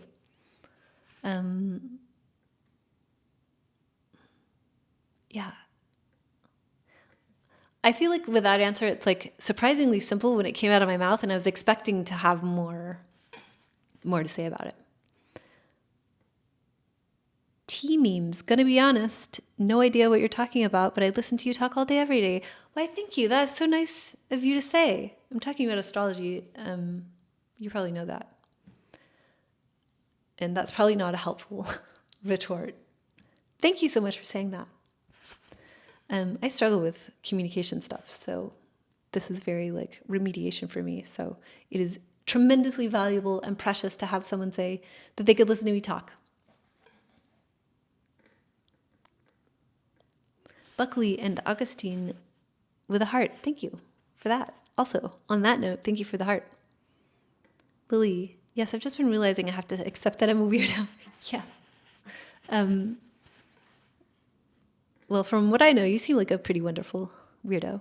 Yeah, accept it. Embrace it. Go all like that square, Moon Uranus square, like, don't just accept it. Like, take it and run with it. Yeah. Oh, you don't have Moon North Node. Okay, so I misunderstood. Oh, you have a Pisces moon. Oh, okay, I have a Pisces moon also. That's why I see you around. Partially. Oh, okay. Wow. So I went off on that and you don't have Moon North Node. So I misunderstood something. I'm so sorry, Lily. Sorry you had to... Well, I guess someone who will watch this someday, needed to hear me go off about Moon North Node. It wasn't you. Oh, please don't let my confusing question take the whole chat. Well, I already did. Too late. Valentine, intuition in the solar plexus, lots of nerves, second brain, gut feeling. Yes, I love that. I love second brain, gut stuff. It is like, so if you don't know you have a second brain in your gut, it's like there's such a tangle of nerves. It's exactly what Valentine's saying. I don't have to repeat it. But if you're not reading the chat, you do have a big tangle of nerves that amounts to a second brain. And no, it's not your obsidian notes matrix, although the graph view of that resembles what's going on in your brain and in your gut. There's also a place that I like, it comes from my teacher, Lara Elliott, who does a lot of like Taoist practice because she's a Chinese medicine practitioner. She works a lot with the Hara, which is like the lower Dantian. Am I getting that right? I'm going to butcher this. Okay, so also, I think it's 2 inches below the belly button and 1 inch in is the Hara. It's like the actual center.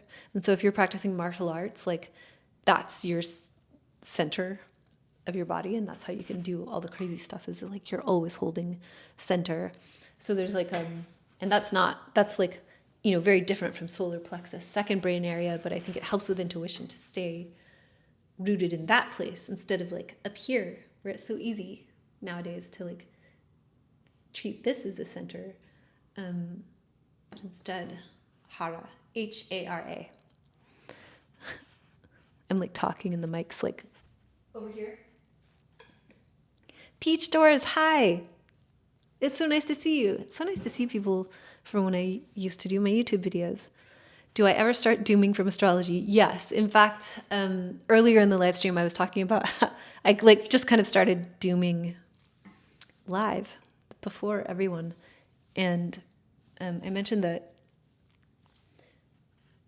when I was just getting into astrology, and I am very prone to fear just anyway. I have a lot of heavy Saturn in my chart. And then I have so many big fear signatures of just like scary stuff in my chart. So I'm really prone to doom anyway.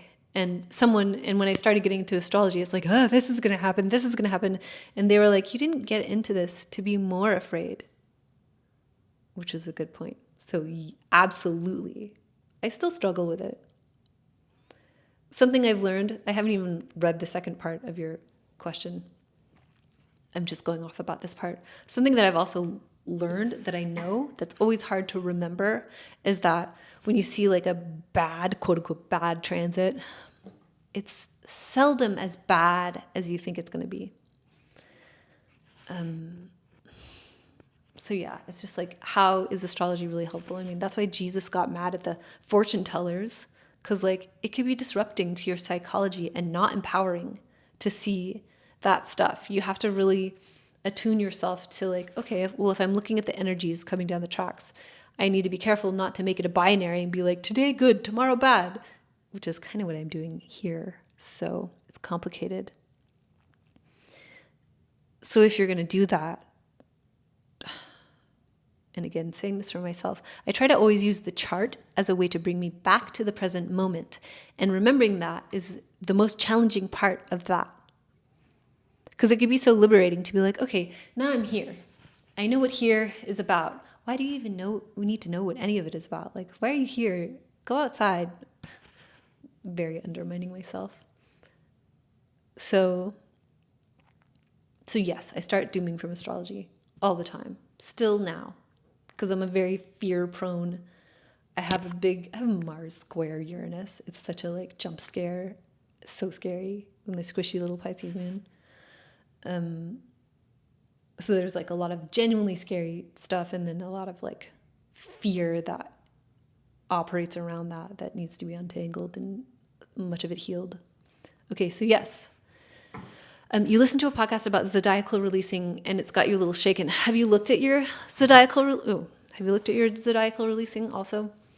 I guess going back to the thing about how whatever you think it is, if you looked at your zodiacal releasing, whatever you think it is, it's probably not that. Like, even I'm an astrologer, I'm a professional astrologer, and even like stuff. What I think it is among a list of examples of things that it could be. And sometimes I'm right. If I really want to go down a rabbit hole and dig into it, I can be right. But most of the time it's like, I don't, like, okay, here's a list of possibilities. It could be any of those things, or even something I've never thought about. But it's like, I understand the energy, the general energy. That's all that could be. I'm curious about what exactly got you a little shaken. Just like the idea of zodiacal releasing, if you don't know, for everyone watching, is breaking the life into chapters, and you can see like peak periods where things are like busier. It divides things into chapters and subchapters, and like times when like there's a time called the loosing of the bonds, which is like a time of like great change when like something stops and we're like doing something else. We're like traversing. We're not going around the circle. We're like cutting across. I hope I addressed that adequately. I could keep talking about that forever. I can understand, like, there is something a little unsettling about zodiacal releasing and breaking the life up into those chapters. Bee and flowers again. Follow-up. Does the moon represent the mother and Mars the father? Mars does not necessarily represent the father, unless, I'm answering your question backwards, unless Mars is somehow connected to the 4th house or sometimes the 10th house. There's stuff with like the 4th and 10th that has to do with like father energy, but mostly the 4th. The sun can represent the father in a lot of ways, and then in some very different ways, Saturn. Saturn is the one you want to look at that represents the father. Saturn is but it's kind of both. Like, Sun and Saturn are opposite. They preside over opposite areas of the zodiac. So they're like, with the Sun we have the divine right of kings. With Saturn we have the manager who was hired through a rigorous hiring process. With the Sun we have like generous leadership that just moves naturally. Like, in the solar system, everything revolves around the Sun, just naturally. Saturn imposes limits on things. It's about like imposing the boundary so you can't go out or come in, whereas the type of leadership the sun offers is from within and everything circulates around it. It's not really about the boundaries. But you could see how they both represent the father, like people with really strong, unafflicted sons often have pretty positive relationships with their fathers. And that's like generalizing, like not looking at other complications of people's charts. Sometimes when I see Mars or Saturn in the 12th, that indicates like a father has died. Even Mars ruling the 12th. Sometimes like Mars or Saturn connected to the 12th. And there's something in ancient text, and I can't recall that at the moment, that he says that, I believe. I'm making myself look like an idiot to the professional astrology community by not being able to pull up that citation in this moment. So no, Mars does not represent the father, unless it does. Unless it's like, unless your fourth house is Mars ruled, or you have Mars on the fourth, or it's somehow connected with that. And then as a generalization off the top of my head, the one time that I often see Mars connected to the father without being connected to the fourth house, or like connected to the sun, or connected to Saturn, Mars can have father representations when Mars is connected to Saturn. The only other time I could see like Mars having to do with father stuff without being directly connected to a father planet or a father house is when Mars is connected to the 12th house in or ruling. Then that often has something to do with like death of the father or like a loss. But that doesn't mean if you have Mars in the 12th, or if you're like, if you have a Mars ruled 12th house, or Mars in the 12th, it doesn't mean like your dad's going to die necessarily. So not trying to be a doomer here. Okay, does the moon represent the mother? Yes. What's going on with your natal moon is how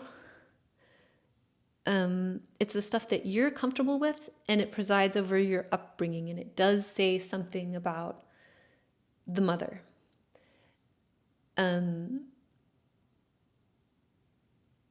It will be like, because the moon is like our nest, like it's our home, it's our physical body. Our physical body came from, even if you're like a test tube baby, there's a mother involved, because we're like a fermentation process. It gets kind of creepy when you think about it, like, like kombucha has the mother. It's like the organism from whence all the fermentation happens. That's why it's called the mother. So it's like the Russian dolls. So that's like, we have a body, and, we're not made from like, what's a way of duplication that's not like, that doesn't have a mother. So my super long answer is yes, because the moon is the body. The body comes from the mother and is nurtured by the mother, ideally. Like if you have a lot of people with Scorpio moons have a pretty complicated relationship with their mother, and that like our emotional attunement is an emergent property of our bodies, how our bodies were raised. So it's not just physical care of your physical body, who was doing the care, and then what was their emotional attunement, and how did their emotional attunement and their way of handling things affect you.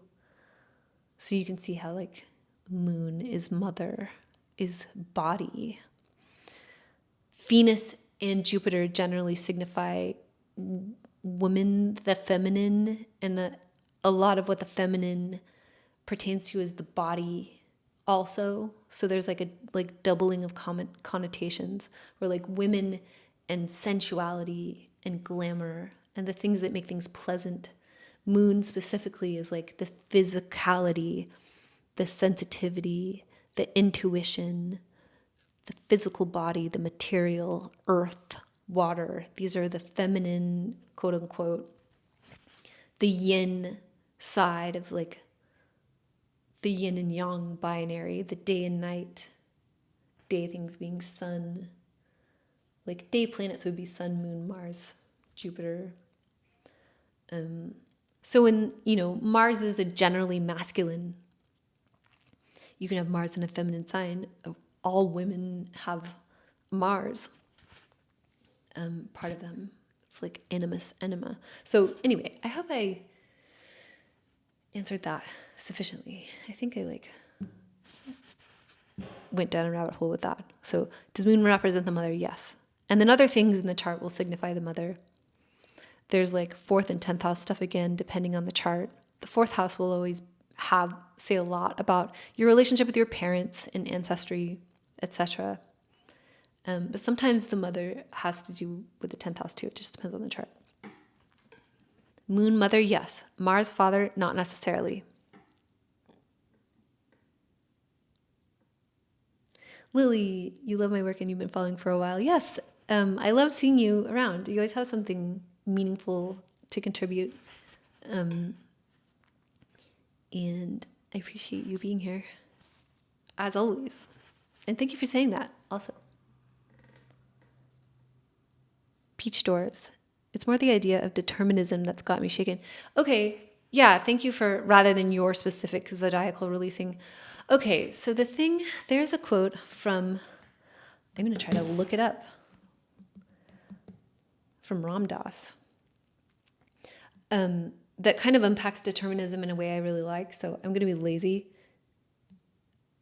I think I'm going to be lazy and read it just because I can. It's from his book, Paths to God. Basically, at the time, I'll preempt this by saying my introduction is, so there's a book called Outliers by Malcolm Gladwell, which Peach Doors, you're around, so you've probably heard me talk about this book 20 times already and you're tired of it. But the premise of his book is that, and he says this explicitly, he's like, this isn't about astrology, but your life is predicated upon accidents of time and location of birth. And, one example is, here I am multitasking. This has to be annoying where I'm like in the middle of a sentence. Okay. Oh my God, I found it. So exciting. Okay. What was I saying? Oh my God. Oh, it's so frustrating for everybody who does know what I'm saying and I don't. Welcome to my world. Mercury's about to go into shadow. Okay. I lost my train of thought. I'm so sorry. I'm just going to read this Ram Dass quote. Okay. This is Ram Dass from Paths to God. I mean, it's like, I was talking about Malcolm Gladwell's book Outliers, where people's success is based on, it's because of accidents, quote unquote, this is his sentence, accidents of time and location of birth. What are we looking at in astrology? We're looking at the moment you stepped onto the timeline to join us in this human experience. And we're looking at the location that happened. That's the data we need to look at your astrology, its orientation. My email list. If you're on my voyage.earth email list, all of that is so messed up right now. That's why you haven't received an email from me in like months. And I might start communicating to you through Substack, but that's like different from my emails, which, my voyage.earth emails. Oh my gosh. Girl, turn your phone off. So,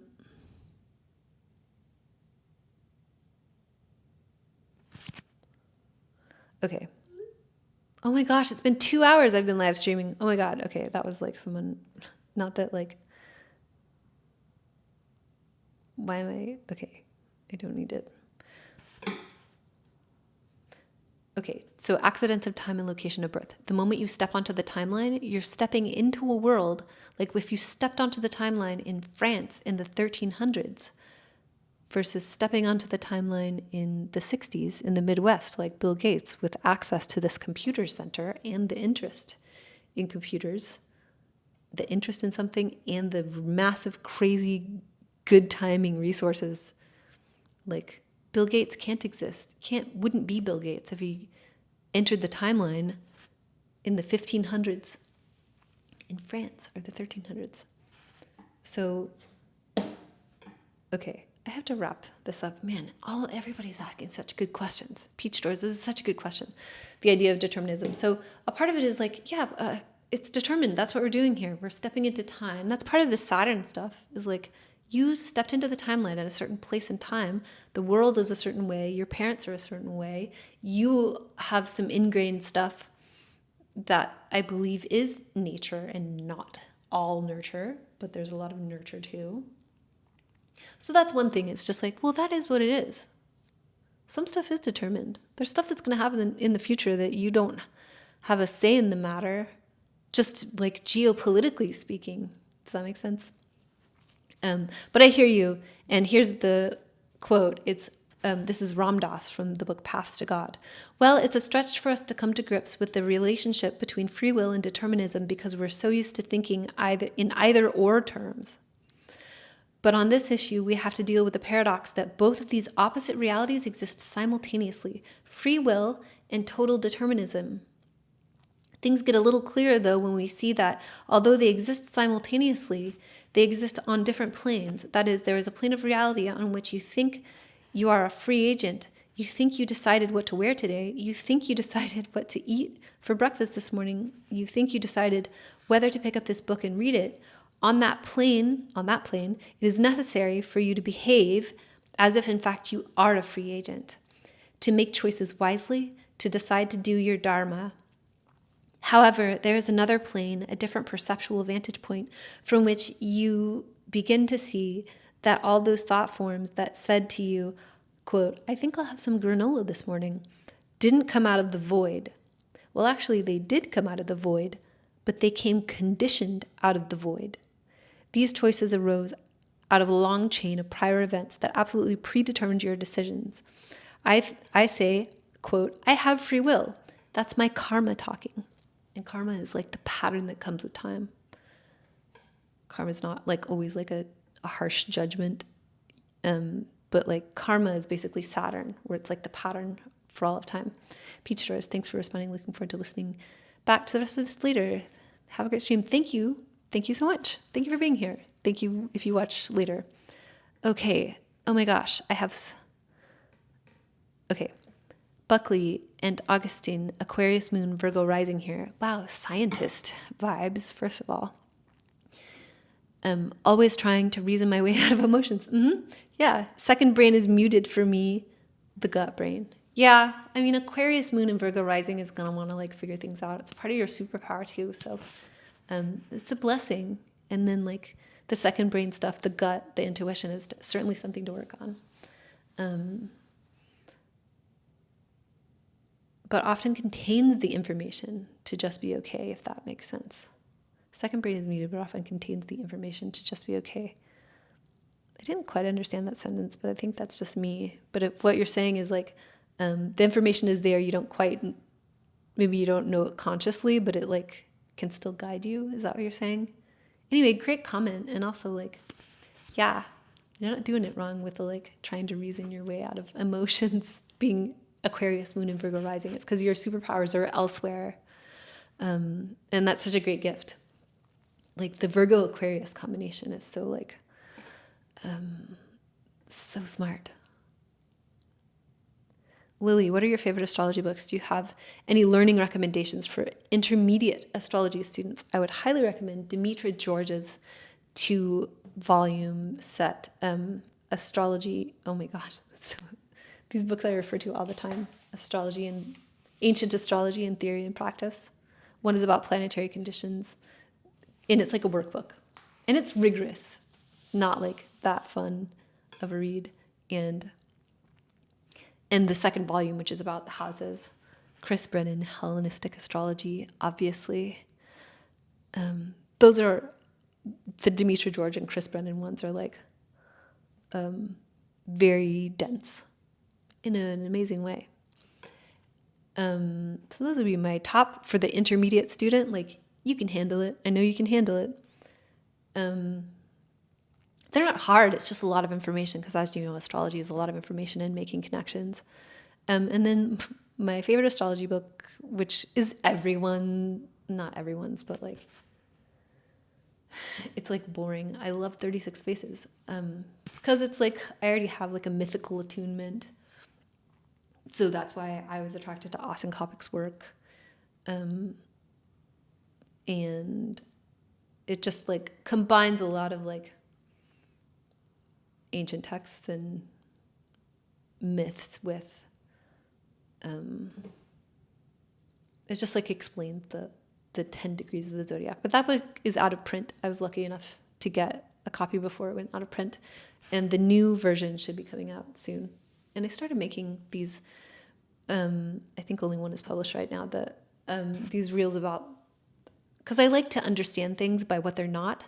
And I got this idea of like, ooh, I'm going to do reels about the opposition decans. So I did, the one that's published right now is about the middle of Scorpio versus the middle of Taurus, like how they're the same and how they're different. Okay, so those are my top 4, I guess. That's such a juicy question. I should make a reel about that. I'll DM you if I think, because okay, a part of my Achilles heel is like sometimes the stuff I think of in the moment is like, oh, I'll think of something so much better later, and I'll think I messed up, but it turns out that like I didn't. That's what I said in the moment was what I was supposed to say. So I guess that's all I got right now. I've also been making myself a knowledge base. So what I do is I like put a bunch of materials in Notebook LM, and then I ask it like, how would you organize this into a knowledge base? And then so I've been like building my own, like through the stuff, like everything I've ever said and written, and then through like a highly curated list of source materials. Anyway, so I put that into Notebook LM, and I have Notebook LM make me the documents that I put in my computer. And now I have all these like, this like article base that's like uniquely just the like weird ass sources that I prefer. I also am very into the Picatrix, but I don't, it's mostly just like, I have some weird like familial stuff in like the Middle East. I have like a weird, deep and strangely ancestral connection to the Middle East. But anyway, so I like the Picatrix, but the Picatrix is super disturbing. So if you have a Pisces moon, maybe don't bother. And I don't really like practice a lot of the magical stuff in there. Like I'm more into prayer than magic, but it's just like a super interesting book. And there's something like for me that I'm really drawn to, and that's not going to be the case for everybody. Rhetorius is amazing. I mean, all the ancient texts, but Rhetorius. Dorotheus is a poem. Okay. Have a few astrology books, but nothing major yet. Palacios, Mikey. We'll get something major. I wonder what books you do have. Oh, hi. T6N. Love your vids and thoughts. Hey, thank you. Thank you for saying that. I gotta blast through these comments. Oh. Lily finds my diversions interesting. Thank you. Thank you so much. Thank you for saying that also. I need all the encouragement. I have confidence problems, everyone. Please praise me. Oh, you're T6. I'm just saying your handle wrong, probably. Sag Sun, Capricorn Moon, Aries Rising. Wow, I love that combination. I want you to get more creature comforts with the Capricorn Moon, but like, it seems like you get shit done in a fun way. Pardon my language. Yeah. Buckley and Augustine, body speaks the truth, mind is confusing. Yeah, absolutely. It helps to have Virgo and Aquarius. I love that for like scientists and people who need to figure out stuff. Such a good combination because the Virgo is at least very grounding in the material world. If you're going to be really mental. Oh, we're talking about Lily's art. How have I not seen Lily's art? That's embarrassing. I'm going to look at that. I'm so intrigued. Here I am just like making content is like very egotistical. I'm just like all focused on me. Okay, Lily, also I'm quite bad with reading dense books, but I might be able to on this subject as a bit of an obsession. You know, a really fun one that I like that's like more of a modern, I mean, it isn't really, but it's called, I'm so embarrassed. I can't think of the name of the author right now, but it's called How to Be a Great Astrologer. And it's like, it's not an ancient text at all. And it's, I mean, you can find it, the author. I'm upset I can't give him his due. But I love that little book. It's really fun. And it's just about the aspects. Every planet with every aspect. And it's like pretty specific. Like there are other materials I like about aspects also, but that's a fun one. There are other fun astrology books. Why can't I think of them right now? It's so annoying. Anyway, yeah, I'll think of other stuff. Okay, Lily, you've been dabbling in magic, but you already scared yourself and will tread carefully. Yeah, and also for Pisces moon, it's just like, you know, this is somebody else's metaphor, but like, it's like putting on a short skirt and going downtown. Literally what I do on the internet every day. But yeah, I like prayer for a Pisces moon better. It's like, you don't really need to change reality. You change reality with every decision every day. But also, tread carefully. Moon square Uranus is here to do some magic stuff and then be like, shut it down. But yeah, more into prayer. You're welcome, T6. Okay, meow meow. Hi, thank you for being here. Okay, everyone, I am going to end this live stream. This has been 2 hours. Thank you for everyone who oh, meow meow, you're a Pisces sun and moon. I love that. Yeah. Thank you for being here. Welcome. I'm going to finish this live stream 2 hours and 12 minutes later. I told someone who was here in the building with me that it would be like an hour. So,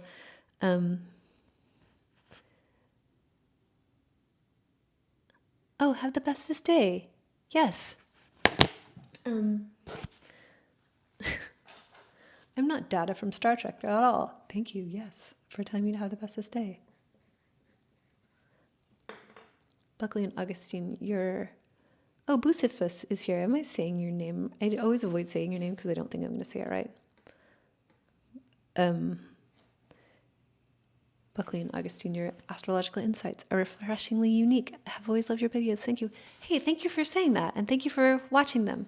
Thank you so much, everybody, for being here and for watching. I appreciate it. It's always nice to do a live stream, not to crickets, even though I could do that too. Valentine, have a great Monday. You too. Everybody have a great Monday and a great week. And if you have a lot going on, try to simplify things going into next week, going into the summer. Oh, okay, it's close enough. Well, send me a pronunciation guide. I would love that. And then, because you comment pretty often, so it would be nice to say your name correctly. Okay, goodbye, everybody. Thanks. Have a great week.